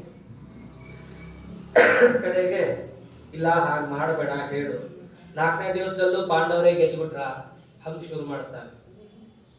ಗೆದ್ರೋ ಬಿಟ್ರೋ ಮೊದಲು ಕೇಳ್ತಾ ಹೋಗು. 4ನೇ ದಿವಸ ಸ್ವಲ್ಪ ನಿಮಗೆ ಬೇಜಾರಾಗತ್ತೆ, ಹಂಗೆ ಶುರು ಮಾಡ್ತಾನೆ. ಭೀಮಸೇನ ಇವತ್ತಿನ ದಿವಸ ವಿಶೇಷ ಪರಾಕ್ರಮ ತೋರಿಸ್ತಾನೆ. ತಾನು ಯುದ್ಧದಲ್ಲಿ ಮುನ್ನುಗ್ಗಬೇಕಾದ್ರೆ ಅವನಿಗೆ ಧೃಷ್ಟದ್ಯುಮ್ನ, ಅಭಿಮನ್ಯು ಮುಂತಾದವರು ಸಾಥ್ ಕೊಡ್ತಾರೆ ಭೀಮಸೇನಿಗೆ. ಅನೇಕ ರಾಜಾದಿರಾಜರು ಬರ್ತಾರೆ, ಭೀಮನ ಮುಂದೆ ನಿಲ್ಲಕ್ಕಾಗಲ್ಲ. ಕಾರಣ, ಭೀಮ ಧನುಸ್ಸನ್ನು ಹಿಡಿದು, ಈಟಿ ಹಿಡಿದು, ಅದು ಇದು ಹಿಡಿದು ಯುದ್ಧ ಮಾಡೋನಲ್ಲವೇ ಅಲ್ಲ. ಗದಾವನ್ನು ಕೂಡ ಸುಮ್ಮನೆ ಕ್ಷತ್ರಿಯರು ಆಯುಧ ಹಿಡ್ಕೋಬೇಕಲ್ಲ ಅಂತ ವ್ಯಾಜಕ್ಕೆ ಹಿಡ್ಕೋತಾನಷ್ಟೇ. ಅವನಿಗೊಂದು ಬಾಹುಗಳೇ ಸಾಕು. ಒಂದು ಸರ್ತಿ ನಾದವನ್ನ ಮಾಡದ ಅಂದ್ರೆ ಶತ್ರುಗಳ ಎದೆ ಹೊಡೆದು ಹೋಗುತ್ತೆ ಅಂತ ಭೀಮನಾದ ಅವನು. ಅವನು ಎದುರುಗಡೆ ಆನೆ ತಂದು ನಿಲ್ಲಿಸ್ದ, ಆನೆ ಹೋಯ್ತು, ಕುದುರೆ ಹೋಯ್ತು, ಒಂಟೆ ಹೋಯ್ತು. ರಾಜಾದಿರಾಜನಂತೂ ನಮಸ್ಕಾರ ಹಾಕಿ, ನಾ ಸತ್ತಿದ್ದೀವಿ, ನನ್ನ ಹೊಡಿಬೇಡ ಅಂತ ಅವರೇ ಬಂದ್ಕೊಂಡ್ಬಿಟ್ಟಿದ್ರು. ಇಷ್ಟು ಭಯಗ್ರಸ್ತರಾಗಿ ಕೌರವರ ಸೇನೆ ನಿಂತಿದೆ. ಅಂತಹ ಸೇನೆಯ ಮಧ್ಯದಲ್ಲಿ ಭೀಮಸೇನನ ಕೈಗೆ ದುರ್ಯೋಧನನ 8 ಜನ ತಮ್ಮಂದರು ಸಿಗ್ತಾರೆ. ಅವತ್ತಿನ ದಿವಸ ದುರ್ಯೋಧನನ 8 ಜನ ತಮ್ಮಂದರನ್ನ ತುಳಿದು ಕುಟ್ಟಿ ಚಚ್ಚಿ ಅವರು ಗುರುತು ಸಹಿತ ಸಿಗಬಾರದು, ಹಾಗೆ ಭೀಮಸೇನ ಅವರನ್ನು ಕೊಲ್ತಾನೆ. ಅದು ದುರ್ಯೋಧನನ್ನು ನೋಡ್ತಾರೆ, ಒಬ್ಬನನ್ನು ಕೊಲ್ತಾರೆ, ದುರ್ಯೋಧನನ್ನು ನೋಡ್ತಾರೆ, ಒಬ್ಬನನ್ನು ಕೊಲ್ತಾರೆ. ಏನ್ ಮಾಡ್ತೇವೆ ಮಾಡಿ? ಕಾರಣ, ಭೀಮಸೇನನ ಪ್ರತಿಜ್ಞೆ ಇದೆ, ನಿಮ್ಮ 100 ಜನರನ್ನು ನಾನು ಕೊಲ್ತೀನಿ ಅಂತ. ಸಭಾ ಪರ್ವದಲ್ಲಿ ದ್ರೌಪದಿಗೆ ಅಪಮಾನ ಮಾಡಿದಾಗ ಮೊದಲಿಗೆ ದುರ್ಯೋಧನನನ್ನ ಕೊಲ್ತೀನಿ ಅಂತ ಪ್ರತಿಜ್ಞೆ ಆಗತ್ತೆ, ನಿನ್ನ ತೊಡೆ ಮುರಿತೀನಿ. ದುಶಾಸನನನ್ನ ನಿನ್ನ ರಕ್ತಪಾನ ಮಾಡ್ತೀನಿ, ಎದೆ ಬಗಿತೀನಿ, ನಿನ್ನ ಕೈ ಮುರಿತೀನಿ, ಅನೇಕ ಪ್ರತಿಜ್ಞೆಗಳಾಗಿರ್ತಾರೆ. ಉಳಿದು 98 ಜನ ಏನು ಮಾಡಿರ್ತಾರೆ ಅವ್ರನ್ನ ಕೊಲ್ಲಕ್ಕೆ? ಸುಮ್ಮನೆ ಕೊಲ್ತೀನಿ ಅಂತ ಪ್ರತಿಜ್ಞೆನೂ ಮಾಡಬಾರದು. ಇದಕ್ಕೆಲ್ಲ ಮುಂದೆ ಉತ್ತರ ಕೊಡ್ತಾರೆ ಭೀಮಸೇನ ದೇವರು. ಗಾಂಧಾರಿ ಕೇಳ್ತಾಳೆ ಪ್ರಶ್ನೆ, ಆ 98 ಜನರು ಏನ್ ತಪ್ಪು ಮಾಡಿದ್ರು, ಅವ್ರನ್ನ ಯಾಕೆ ಕೊಂದೆ? ಒಳ್ಳೆ ಉತ್ತರ ಕೊಡ್ತಾರೆ. ಅವ್ರನ್ನ ಕೊಲ್ಲಿದ್ ಯಾಕೆ ಅಂತಂದ್ರೆ, ಪಗಡೆ ಆಡಬೇಕಾದ್ರೆ ಎಲ್ಲರನ್ನೂ ಪಣಕ್ಕಿಟ್ಟ ಈ ಹುಚ್ಚ. ಕಡೆಗೆ ಎಲ್ಲವನ್ನು ಇಟ್ಟಾದ ಮೇಲೆ ದುರ್ಯೋಧನ ಅಂತಾನೆ, ನೀನು ಪಾಲಿನ ಆಸ್ತಿ ಎಲ್ಲ ಕಳ್ಕೊಂಡೆಲ್ಲ ಧರ್ಮರಾಜ, ಮುಂದೇನು ಅಂತ ಕೇಳ್ತಾನೆ. ತಲೆ ತಗ್ಗಿಸಿ ಕೂತಿರ್ತಾನೆ. ಮಹಾತ್ಮ ಧರ್ಮರಾಜ ಅಂತಂದ್ರೆ ಅವನು ಬಂದು ಸಿಟ್ಟಿದ್ದು ತಲೆ ಎತ್ತಿದ್ರೆ ಸುಟ್ಟು ಹೋಗ್ತಾ ಇದ್ರು ಎಲ್ಲರೂ. ಆಗಿನ ಸಮಸ್ತ ಬ್ರಾಹ್ಮಣರ ಆಶೀರ್ವಾದವನ್ನು ತಲೆಯ ಮೇಲೆ ಹೊತ್ತು ರಾಜಸೂಯ ಯಾಗವನ್ನು ನಡೆಸಿ ಬಂದು ಕೂತಿದ್ದ. ಆಗಿನ ಅವನು ತಲೆ ಎತ್ತಾ ಇಲ್ಲ ಅವನು. ಆವಾಗ ದುರ್ಯೋಧನ ಅಂತಾನೆ, ಎಲ್ಲ ಕಳ್ಕೊಂಡಿದ್ದಾಯ್ತಾ? ಅಪಹಾಸ ಮಾಡಿದಾಗ ತಲೆ ತಗ್ಗಿಸಿದಂತಹ ಧರ್ಮರಾಜನ್ ಹೇಳ್ತಾನೆ, ಇನ್ನ ಕಳ್ಕೊಳ್ಬೇಕಾದದ್ದು ಒಂದಿದೆ, ಕೃಷ್ಣನನ್ನ ಪಣಕ್ಕಿಡು ಅಂತ. ಆಗಂದಿದ್ದು ನೋಡಿ ಭೀಮಸೇನ ಎದ್ದೇ ಬಿಡ್ತಾನೆ. ಯಾರನ್ನ ಪಣಕ್ಕಿಡು ಅಂತ ಇದ್ದೀಯ? ನಾಳೆಗೆ ಅಲ್ಲ ಪೂರ್ಣ ಎಳದಿಲ್ಲ ಅಂತ ಏನೇನೋ ಮಾತಾಡ್ತಾ ಇದ್ದೀಯ, ಈಗಲೇ ನೀನು ಕೊಲ್ತೀನಿ ತೋರ್ಬಿಡ್ತಾರೆ. ಭೀಷ್ಮ ದ್ರೋಣ ಎಲ್ಲ ತಡೀತಾರೆ. ಅವ್ರನ್ನ ಏನ್ರಿ ಎತ್ತು ಬಗೆಯೋದು ಎಷ್ಟೊತ್ತರಲ್ಲಿತ್ತು. ಪರಮಾತ್ಮನ ಆದೇಶವನ್ನು ನೋಡಿ ಸುಮ್ಮನೆ ಇರ್ತಾರೆ. ಅಲ್ಲೇ ಮುಗಿಸ್ಬೇಕು ಅಂತ ಹೋಗಿರ್ತಾರೆ. ಭೀಮಸೇನನ ಪರಾಕ್ರಮ ಎಲ್ರಿಗೂ ಪರಿಚಯ ಇರೋದೇ. ಆಗ ಯಾವಾಗ ದುರ್ಯೋಧನ ಹೇಳ್ತಾನಲ್ಲ, ನಿನ್ನ ಕೃಷ್ಣನನ್ನ ಪಣಕ್ಕಿಡು ಅಂದಾಗ 98 ಜನ ಚಪ್ಪಾಳೆ ಹೊಡೆದು ಹೌದು ಇಡಬೇಕಂತ. ಅದನ್ನೇ ನೋಡಿಕೊಂಡು ಭೀಮಸೇನ ದೇವರು ಪ್ರತಿಜ್ಞೆ ಮಾಡ್ತಾರೆ, ನಿಮ್ಮ 100 ಜನರನ್ನು ಕೊಲ್ತೀನಿ, ಒಬ್ಬರನ್ನು ಉಳಿಸಲ್ಲ ನಾನು. ಭಗವಂತನಿಗೆ ಯಾವಾಗ ಪ್ರತಿರೋಧ ಉಂಟಾಗುತ್ತೋ ಮೊದಲು ಅದಕ್ಕೆ ತಿರುಗಿ ಬೀಳೋದು ಅಂತ ಭೀಮಸೇನ ಮಾತ್ರ. ನೀವು ಮಹಾಭಾರತ ಥ್ರೂಔಟ್ ಎಲ್ಲಿ ಬೇಕಾದ್ರೂ ನೋಡ್ರಿ, ಒಂದೇ ಕಡೆನೂ ಕೂಡ ಕೃಷ್ಣನಿಗೆ ವಿರುದ್ಧವಾಗಿ ಹೋಗಿಲ್ಲ. ಕೃಷ್ಣ ಪರಮಾತ್ಮ ಏನು ಹೇಳ್ತಾನೋ ಭೀಮಸೇನ ಅದನ್ನ ಮಾಡಿ ತೋರಿಸಿದ್ದಾರೆ. ಅರ್ಜುನ ಹಂಗೂ ಹಿಂಗೂ ಆಗಿದ್ದುಂಟು. ಧರ್ಮರಾಜ ಅಂತೂ ಹಗಲಾದ್ರೆ ಕೃಷ್ಣನನ್ನ, ಕೃಷ್ಣ ನೀನೇ ಸೋತ್ಬಿಟ್ಟಿದ್ದೀಯಾ ಜರಾಸಂಧನ ಎದುರಿಗೆ ತಂದೆ ಬಿಟ್ಟಿರ್ತಾನೆ. ಯಾಕೆಂದ್ರೆ ಹಂಗೆಲ್ಲ ಸುದ್ದಿ ಹಬ್ಸಿಬಿಟ್ಟಿರ್ತಾರೆ ಅವರೆಲ್ಲ. ಇವನು ಹಾಗೆ ಹೌದು ಉಂದ್ಕೊಂಡ್ಬಿಟ್ಟಿರ್ತಾನೆ. ಆದರೆ ಮಹಾಭಾರತದ ಮೊದಲನೇ ಅಕ್ಷರದಿಂದ ಕಡೆಯ ಅಕ್ಷರ ತನಕ ಎಲ್ಲೇ ನೋಡ್ಲಿ ಕೃಷ್ಣ ಪರಮಾತ್ಮನ ಬಗ್ಗೆ ಕಿಂಚಿತ್ತೂ ಕೂಡ ಸಂಶಯ ಆಗಲಿ, ಅಜ್ಞಾನ ಆಗಲಿ, ಅವನ ಪರಾಕ್ರಮದ ಬಗ್ಗೆ ದುರ್ಬುದ್ಧಿ ಆಗಲಿ ಒಂದು ಚೂರು ಹೊಂದದಂತಹ ವ್ಯಕ್ತಿಗಳು ಅವರೊಬ್ಬರೇ. ಕೃಷ್ಣನಿಗೆ ವಿರುದ್ಧ ಯಾರೂ ಹೋಗಕೂಡದು, ಒಂದೇ ಅವರ ಪ್ರತಿಜ್ಞೆ. ಯಾವಾಗ ಆ 100 ಜನ ಚಪ್ಪಾಳೆ ತಟ್ಟಿದ್ರು, ಪ್ರತಿಜ್ಞೆ ಮಾಡಿದ್ರು, ಈಗ ಅದಕ್ಕೆ ಟೈಮ್ ಬಂದಿದೆ. ಅದರಲ್ಲಿ 4ನೇ ದಿವಸ ಒಬ್ಬನ ತಲೆ ತುಳಿತಾರೆ, ದುರ್ಯೋಧನ ನೋಡ್ತಾರೆ, ತಲೆ ತುಳಿತಾರೆ, ದುರ್ಯೋಧನ ನೋಡ್ತಾರೆ. ಏನು ಮಾಡೋಂಗಿಲ್ಲ, ಹೆಲ್ಪ್ಲೆಸ್. ಏನ್ ಮಾಡ್ತೀರಿ? ದೂರದಲ್ಲಿ ಅವ್ರು ಹೊಡಿತಾ ಇದ್ದಾರೆ, ಯಾರು ತಡೆಯೋಂಗಿಲ್ಲ. ಭೀಷ್ಮಾಚಾರ್ಯ ಎಲ್ಲೋ ಇದ್ದಾರೆ, ಅವ್ರನ್ನ ಕರೆದ್ರೆ ಮರ್ಯಾದೆ ಹೋಗುತ್ತೆ. ನೀನೇನ್ ಮಾಡ್ತಿದ್ಯಾ ಅಂತ ಕೇಳ್ತಾರೆ ಭೀಷ್ಮಾಚಾರ್ಯ. ಮೊದಲನೇ ಪ್ರಶ್ನೆ, ನೀನೇನ್ ಮಾಡ್ತಾ ಇದ್ದೀಯಾ? ಬಾಳ ತೊಟ್ಟಿ ಮಲ್ಲ ಅಂತಂತ್ಯ, ಏನೇನೋ ಅಂತ, ನೀನೇನ್ ಮಾಡ್ತಿದೀಯಾ? ಅವ್ರನ್ನು ಕರೆಯೋಂಗಿಲ್ಲ. ಬಾಯಿ ಬಡ್ಕೊಳ್ಳೋ ಸ್ಥಿತಿ ದುರ್ಯೋಧನಂದು. 8 ಜನರ ತಮ್ಮಂದ್ರ ತಲೆಯನ್ನ ಕುಟ್ಟಿ ಚಚ್ಚಿ ನೀನ್ ಏನೂ ನಿನ್ ಕೈಲಿ ಮಾಡಕ್ಕಾಗಲ್ಲ ಅಂತ ತೋರಿಸ್ತಾರೆ. ಕಡೆಗೆ ಭೀಷ್ಮಾಚಾರ್ಯ ಓಡ್ ಬರ್ಬೇಕಾಗತ್ತೆ. ಏನ್ ಮಾಡೋದು? ರಾಜನ್ ತಮ್ಮ ಹೋಗ್ತಾ ಇದ್ದಾನೆ. ಪಾಪ ಓಡಿ ಬರ್ತಾರೆ ಅಲ್ಲಿಂದ. ಓಡಿ ಬಂದು ಈ ಭೀಮನನ್ನ ಹೆಂಗ್ ತಡೆಯೋದು ಅಂತ ತೊಂದರೆಯಲ್ಲಿದ್ರೆ ಘಟೋತ್ಕಚ ಬೇರೆ ಸೇರ್ಕೊಂಡ್ಬಿಡ್ತಾನೆ ಜೊತೆ. ಯಾರು ತಡೆಯೋರ ಅಪ್ಪ ಮಕ್ಕಳನ್ನ? ಒಬ್ಬಂದೇ ಸಾಕಾರ ಹೋಗಿತ್ತು, ಅವನು ಬೇರೆ ಸೇರ್ಕೊಂಡ. ಅವತ್ತಿನ ದಿವಸ ಭೀಷ್ಮಾಚಾರ್ಯ ದ್ರೋಣಾಚಾರ್ಯ ಬಂದಂತಾರೆ. ಭೀಷ್ಮಾಚಾರ್ಯ ಸ್ವಲ್ಪ ಬೇಗ ಶಂಕ ಹೋದಣ, ಸಾಕು ಆಗ್ತಾ ಇಲ್ಲ. ಇದಾನೀಂ ವಿಧಿನಿರ್ಜೇತಂ ನ ಶಕ್ಯೋಸೋ ಸ ರಾಕ್ಷಸಃ. ಇವನ್ ಜೊತೆನೆ ಯುದ್ಧ ಮಾಡಕ್ಕಾಗಲ್ಲ ಭೀಮಸೇನನ್ ಜೊತೆ. ಅವನ ಜೊತೆ ರಾಕ್ಷಸ ಮೇಲೆ ಸೇರ್ಕೊಂಡ್ಬಿಟ್ಟಿದ್ದಾರೆ. ಅಸ್ತಮಧ್ಯೆ ಸವಿತಾ ರಾತ್ರೋ ಯೋದ್ಧಂ ನ ಶಕ್ಯತೆ. ಸೂರ್ಯ ಮುಳುಗ್ತಾ ಇದ್ದಾನೆ, ಸ್ವಲ್ಪ ನೀವೇ ಬೇಗ ಶಂಖ ಊದಿ. ಆ ಶಂಖ ಊದೋ ಟೈಮಲ್ಲಿ ಅಸ್ತ ಆಗೋ ಟೈಮ್ ಸ್ವಲ್ಪ ಸಿಂಕ್ ಆಗಿ ನಮ್ಗೆ ಸ್ವಲ್ಪ ಕ್ಷಣಾಂತರ ಬದುಕಕ್ಕೆ ಅವಕಾಶ ಸಿಗುತ್ತೆ. ಎಷ್ಟು ಭಯಗೊಂಡಿರ್ತಾರೆ. ಇದನ್ನೆಲ್ಲ ಸಂಜಯ ಹೇಳ್ತಾನೆ. 4ನೇ ದಿವಸ ಕೇಳಿದೆಯಲ್ಲ, ನಿನ್ನ 8 ಜನ ಮಕ್ಕಳು ಬಿದ್ರು.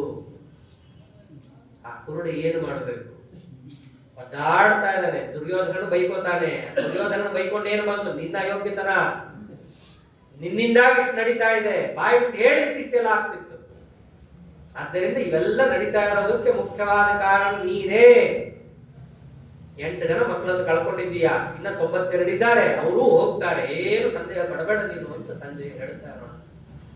ಎಲ್ಲಾ ಶಿಬಿರಕ್ಕೆ ಬಿದ್ನೋ ಎತ್ನೋ ಅಂತ ಓಡಿ ಬರ್ತಾರೆ ಕೌರವರ ಸೇನೆ. ಎಲ್ಲ ಬಂದಾಗ ದುರ್ಯೋಧನನಿಗಂತೂ ಮೈಯೆಲ್ಲ ಗಾಯ ಆಗೋಗಿರುತ್ತೆ. ಎಲ್ಲ ಔಷಧಿ ತಗೊಂಡು ಸೀದಾ ಭೀಷ್ಮಾಚಾರ್ಯ ಶಿಬಿರಕ್ಕೆ ಬರ್ತಾರೆ.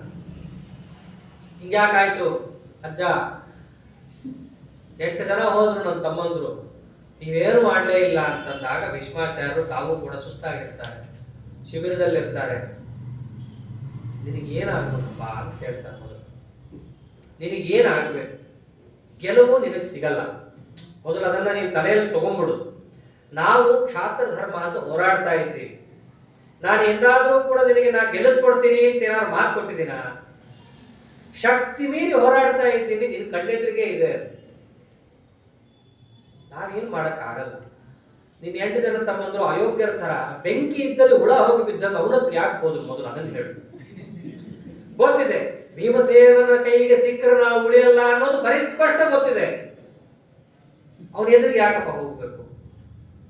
ಅವ್ರು ಹೋದ್ರು, ಅನುಭವಿಸಿದ್ರು. ನಾವೇನ್ ಮಾಡಕ್ಕಾಗತ್ತೆ? ಅವ್ರು ನನ್ನ ಹಿಂದಿರ್ಬೇಕಿತ್ತು, ಇಲ್ಲ ನಿನ್ನ ಹಿಂದಿರ್ಬೇಕಿತ್ತು. ವೀರಾದಿವೀರರ ಅವರು ಸಿಕ್ಕಾಕೊಂಡ್ರು, ಹೊಡೆದಾಕ್ತ. ನಾವೇನ್ ಮಾಡೋದು? ಅಲ್ಲ, ಹಾಗನ್ಬೇಡ್ರಿ. ಅವರು ಬರ್ತಾನೆ ಅಲ್ಲ, ನಾವು ಕೂಡ ನಿಮ್ಮ ಮೊಮ್ಮಕ್ಕಳೇ. ಎಷ್ಟು ಚುಚ್ಚಿರ್ಬೇಕು, ಬಗ್ಗಿರ್ಬೇಕು. ದುರ್ಯೋಧನನ ಮಾತು ಅಂತಂದ್ರೆ ಹಾಗೆ ಇರುತ್ತದೆ. ನಾವು ನಿಮ್ಮ ಮೊಮ್ಮಕ್ಕಳು, ನಾವು ನೀವು ಹೇಳ್ದಂಗೆ ಕೇಳೋರು. ನಾವು ಯುದ್ಧದಲ್ಲಿದ್ದೀವಿ, ನಾವು ಕ್ಷಾತ್ರ ಧರ್ಮ ಅಂತಲೇ ಹೋರಾಡ್ತಾ ಇದ್ದೀವಿ. ನಾನು ಧಾರ್ಮಿಕನೇ, ಈ ರಾಜ್ಯ ನನಗೇ ಸೇರಿತ್ತು. ಹೆಂಗ ನೋಡಿದ್ರು ನಂದೇ. ನಮ್ಮಪ್ಪ ಧೃತರಾಷ್ಟ್ರ ಅಣ್ಣ, ಅವ್ರ ಮಕ್ಕಳು ನಾವು, ಅವ್ರ ತಮ್ಮನ ಮಕ್ಕಳು. ಸಾಮಾನ್ಯ ಅಣ್ಣಂಗೆ ರಾಜ್ಯ ಬರಬೇಕಿತ್ತು, ಏನೋ ನಮ್ಮಪ್ಪನ ಚೂರು ಕಣ್ಣಿನ ಪ್ರಾಬ್ಲಮ್ ಇತ್ತು ಅಂತ ಹೇಳಿ ಅವ್ರು ತಗೊಂಡ್ಬಿಡೋದ. ತಗೊಂಡ್ಮೇಲೆ ನನಗ್ ಕೊಡ್ಬೇಕಿತ್ತು, ನನಗ್ ಕೊಡ್ಲಿಲ್ಲ. ಏನೋ ಪರಾಕ್ರಮ ಇದೆ ಅಂತ ಅವನಿಗೆ ಕೊಟ್ಟು ಕೂಡಿಸಿದ್ರಿ. ನಾವು ಸುಮ್ಮನೆ ಇದ್ವಿ ತಾನೆ. ನಾವೇನಾದ್ರು ಗಲಾಟೆ ಮಾಡಿದ್ವಾ? ಪಾಂಡವರು ಕೊಟ್ಟಿದ್ದಕ್ಕೆ ಮೊದಲು ಪಾಂಡವರಿಗೆ ರಾಜ್ಯ, ಯುವರಾಜ್ಯ ಎಲ್ಲ ಸಿಕ್ಕಿಬಿಟ್ಟಿರುತ್ತೆ. ಇವ್ರಿಗೇನಿಲ್ಲ, ತಿಜೋರಿಗೆ ಕಾಯ್ಲಿಕ್ಕೆ ಬೀಗದ ಕೈ ಅಟ್ಟೆ ದುರ್ಯೋಧನನ ಕೈಗೆ. ಆದ್ರೂ ನಾವು ಬಾಯಿ ಮುಚ್ಕೊಂಡಿದ್ವಿ. ಯಾಕೆ? ನಿಮ್ಮಂತ ಹಿರಿಯರು ಹೇಳಿದ್ದೀರಿ ಅಂತ. ಕಡೆಗೆ ನಾವೇನ್ ಮಾಡಿದ್ವಿ? ದ್ಯೂತ ಆಡಿದ್ವಿ. ದ್ಯೂತ ನ್ಯಾಯನೇ, ಹಂಗ ತೆಗಿತಾನೆ. ಜೂಜಾಡೋದು ನ್ಯಾಯ. ಅದರಲ್ಲಿ ಗೆದ್ದು ತಗೊಂಡಿದ್ದೀವಿ ರಾಜ್ಯವನ್ನ ನಾವು. ಆ ಗೆದ್ದ ರಾಜ್ಯಕ್ಕೆ ನಾ ರಾಜ. ಅಂಥ ರಾಜನಾದ ನಾನು ನಿಮ್ಮನ್ನು ಸೇನಾಪತಿಯಾಗಿ ನೇಮಕ ಮಾಡಿದ್ದೀನಿ. ಆದ್ದರಿಂದ ನಾನು ಧಾರ್ಮಿಕನೇ. ಅವನು ಹಂಗೇ ಕೊಟೇಶನ್ ಕೊಡ್ತಾ ಇರ್ತಾನೆ ಎಲ್ಲಾ ಕಡೆ.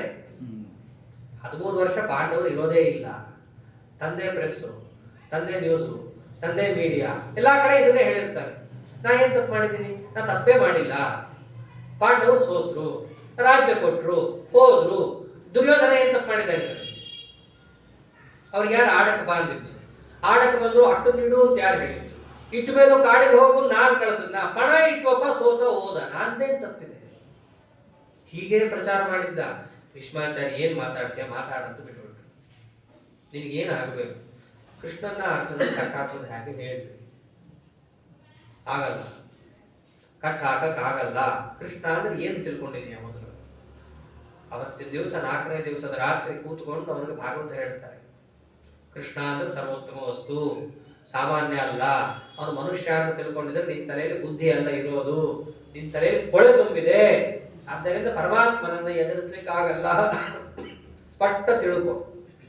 ಎಷ್ಟು ಸರ್ತಿ ಹೇಳಿದ್ದೀನಿ, ಮತ್ತೊಂದ್ ಸರ್ತಿ ಹೇಳ್ತೀನಿ. ಯಾಕೆ ಪಾಪ ನಮಸ್ಕಾರ ಮಾಡಿ ಕೇಳ್ತಾ ಇದ್ದೀಯಾ?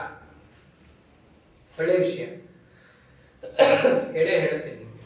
ಕೃಷ್ಣನನ್ನ ಎದುರಿಸಕ್ ಆಗಲ್ಲ. ಧರ್ಮರಾಜ ಯಾಕೆ ಗೆಲ್ತಿದ್ದಾನೆ ಗೊತ್ತಾ? ಅವನಿಗೆ ಗೊತ್ತಿದೆ ಕೃಷ್ಣ ಸರ್ವೋತ್ತಮ, ಅವನು ಪಾದ ಹಿಡಿದ್ರೇನೆ ಎಲ್ಲವೂ ಆಗೋದು.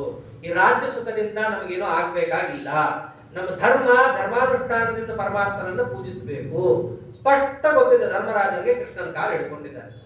ನಿನಗೂ ಒಳ್ಳೆ ಮಾತು ಹೇಳ್ತೀನಿ, ಸುಮ್ಮನೆ ಇವೆಲ್ಲ ಬಿಡು.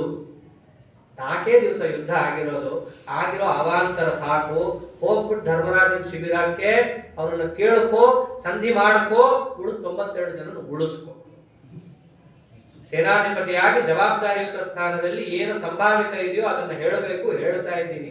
ನೋಡು, ಎಲ್ಲಾವಾಗಲೂ ಯುದ್ಧ ಮಾಡೋದಲ್ಲ. ಸಂಧಿಗೆ ಅಂತ ಒಂದು ಸಮಯ ಇರುತ್ತೆ, ವಿಗ್ರಹಕ್ಕೆ ಅಂತ ಒಂದು ಸಮಯ ಇರುತ್ತೆ. ಅರ್ಥಶಾಸ್ತ್ರದಲ್ಲಿ ಇವೆಲ್ಲ ಇದೆ. ಯಾವಾಗ ಹೋಗಿ ಸಂಧಿ ಮಾಡ್ಕೋಬೇಕು, ಯಾವಾಗ ಹೋಗ್ಬಿಟ್ಟು ಯುದ್ಧ ಸಾರಬೇಕು, ಯಾವಾಗ ಡಿಪ್ಲೊಮಸಿ ಮೇಂಟೈನ್ ಮಾಡಬೇಕು, ಟರ್ಮ್ಸ್ ಹೇಗೆ, ಕಂಡೀಷನ್ಸ್ ಹೇಗೆ, ಎಲ್ಲ ಚೆನ್ನಾಗಿ ಹೇಳ್ತಾರೆ ಭೀಷ್ಮಾಚಾರ್ಯ. ನಿನ್ ಕೈಲಿ ಆಗಲ್ಲ, ನನ್ನ ಮಾತು ಕೇಳು, ಸೈಲೆಂಟ್ ಆಗಿ ಅವ್ರ ಶಿಬಿರಕ್ಕೆ ಹೋಗು, ರಾಜಿ ಪತ್ರಕ್ಕೆ ಸಹಿ ಹಾಕು, ಮುಗಿಸ್ಬಿಡು, ನೀನ್ 92 ಜನರಾದ್ರೂ ಉಳಿತಾರೆ. ಕೇಳೋದೆಲ್ಲ ಕೇಳದ, ಬಯ್ಯೋ ಹಂಗಿಲ್ಲ, ಯಾಕೆ ತಾನು ಹೊಡೆಸ್ಕೊಂಡಾಗಿದೆ, ಅವರು ಹೊಡೆಸ್ಕೊಂಡಾಗಿದೆ, ಇಬ್ರು ಹೊಡೆಸ್ಕೊಂಡವ್ರು ಪರಸ್ಪರ ಬೈದಾಡ್ಕೊಂಡ್ರೆ ನಾಳೆ ದಿವಸ ಚೆನ್ನಾಗಿರಲ್ಲ. ಏನ್ ಮಾಡ್ದ, ಅವರು ಸೈಲೆಂಟ್ ಆಗಿ ಎದ್ದು ಬಂದ್ಬಿಟ್ಟ. ಇನ್ನೀ ಪ್ರಯೋಜನ ಇಲ್ಲ ಮುದುಕನಂತ ಮಾತಾಡಿ. ಯಾಕೆಂದ್ರೆ ಹೌದು, ಅವನಿಗೂ ಗೊತ್ತಿದೆ ಕೃಷ್ಣನನ್ನು ಎದುರಿಸಕ್ಕಾಗಲ್ಲ ಅನ್ನೋ. ಇಷ್ಟು ಗೊತ್ತಿದ್ದೇನೆ, ಇವ್ರು ಹೇಳಿದ ಕೇಳದ, ಪರಮಾತ್ಮ ಭಾಗವತವನ್ನು ಕೇಳಿದ್ದಾಯ್ತು ಅಷ್ಟೇ. ಏನ್ ಪ್ರಯೋಜನ ಇಲ್ಲ, ಏನೋ ಉಪಾಯ ಹೇಳ್ತಾರೇನೋ ಈ ಮುದುಕರು ಅನ್ಕೊಂಡ, ಏನ್ ಪ್ರಯೋಜನ ಆಗದೆ ಇರೋದನ್ನು ನೋಡ್ದ. ಸರಿ, 5ನೇ ದಿವಸಕ್ಕೆ ಹೋಗೋಣ ಅಂತ ಹೇಳಿ ಬೆಳಗ್ಗೆ ಸಜ್ಜಾಗಿ 5ನೇ ದಿವಸಕ್ಕೆ ಹೋರಾಡ್ತಾರೆ. 5ನೇ ದಿವಸದಲ್ಲಿ ಸಾಮಾನ್ಯವಾಗಿ ಎಲ್ಲರಿಗೂ ಕೂಡ ಒಂದು ರೀತಿ ಡ್ರಾಮ್ಯಾಟ್. ಅವ್ರು ಇವ್ರನ್ನ ಹೊಡೆದಾಡೋದು, ಇವ್ರನ್ನವ್ರು ಹೊಡೆದಾಡೋದು, ಬೆಳಗ್ಗಿಂದ ರಾತ್ರಿ ತನಕ ಅದೇ ಆಗ್ತಾ ಇರುತ್ತೆ. ಆಗುವಾಗ ಇನ್ನೇನು ಸಮಾನ ಆಯ್ತು ಅನ್ನೋದಕ್ಕಿಂತ ಪಾಂಡವರದು ಸ್ವಲ್ಪ ಮೇಲುಗೈ ಇರುತ್ತೆ. ಅವಾಗ ಈ ಯುದ್ಧದಲ್ಲಿ ಈ ಸಾತ್ವಿಕಿಯ ಮಕ್ಕಳನ್ನ ಭೂರಿಶ್ರವಸ ಕೊಂದು ಬಿಡ್ತಾರೆ. ಪ್ರಧಾನ 10 ಜನ ಮಕ್ಕಳನ್ನ ಆ ಭೂರಿಶ್ರವಸ ಕೊಂದು ಆ ಸಾತ್ವಿಕಿಯನ್ನ ಸ್ವಲ್ಪ ಛೇಡಿಸ್ತಾನೆ. ಏನು ಮಾಡೋಕ್ಕಾಗಲಿಲ್ಲ ನಿನ್ನ ಕೈಯಲ್ಲಿ, ನೀನೇನು ಮಾಡ್ತೀಯ? ಇಷ್ಟು ಆ 5ನೇ ದಿವಸದಲ್ಲಿ ಪ್ರತಿಯೊಬ್ಬರೂ ಕೂಡ ಅವ್ರನ್ನ ಹೊಡಿಬೇಕಂತ ಇವ್ರನ್ನ ಹೊಡಿಬೇಕಂತ ಅವರು. ಭೀಷ್ಮಾಚಾರ್ಯರು ಕೂಡ ಹಿಂದಿನ ದಿವಸ ಎಲ್ಲ ಅನಿಸ್ಕೊಂಡು ಆಗಿರುತ್ತೆ. ಅವರು ವಿಚಿತ್ರ ಪರಾಕ್ರಮವನ್ನು ತೋರಿಸ್ತಾರೆ. ಅರ್ಜುನನೂ ಕೂಡ ತನ್ನ ವಿಚಿತ್ರ ಪರಾಕ್ರಮವನ್ನು ತೋರಿಸ್ತಾನೆ. ಅವತ್ತಿನ ದಿವಸ ಹೆಚ್ಚು ಶೋಭಾಯಮಾನರಾಗಿದ್ದು ಅಂದ್ರೆ 5ನೇ ದಿವಸನೂ ಭೀಮಸೇನನಿಗೆ.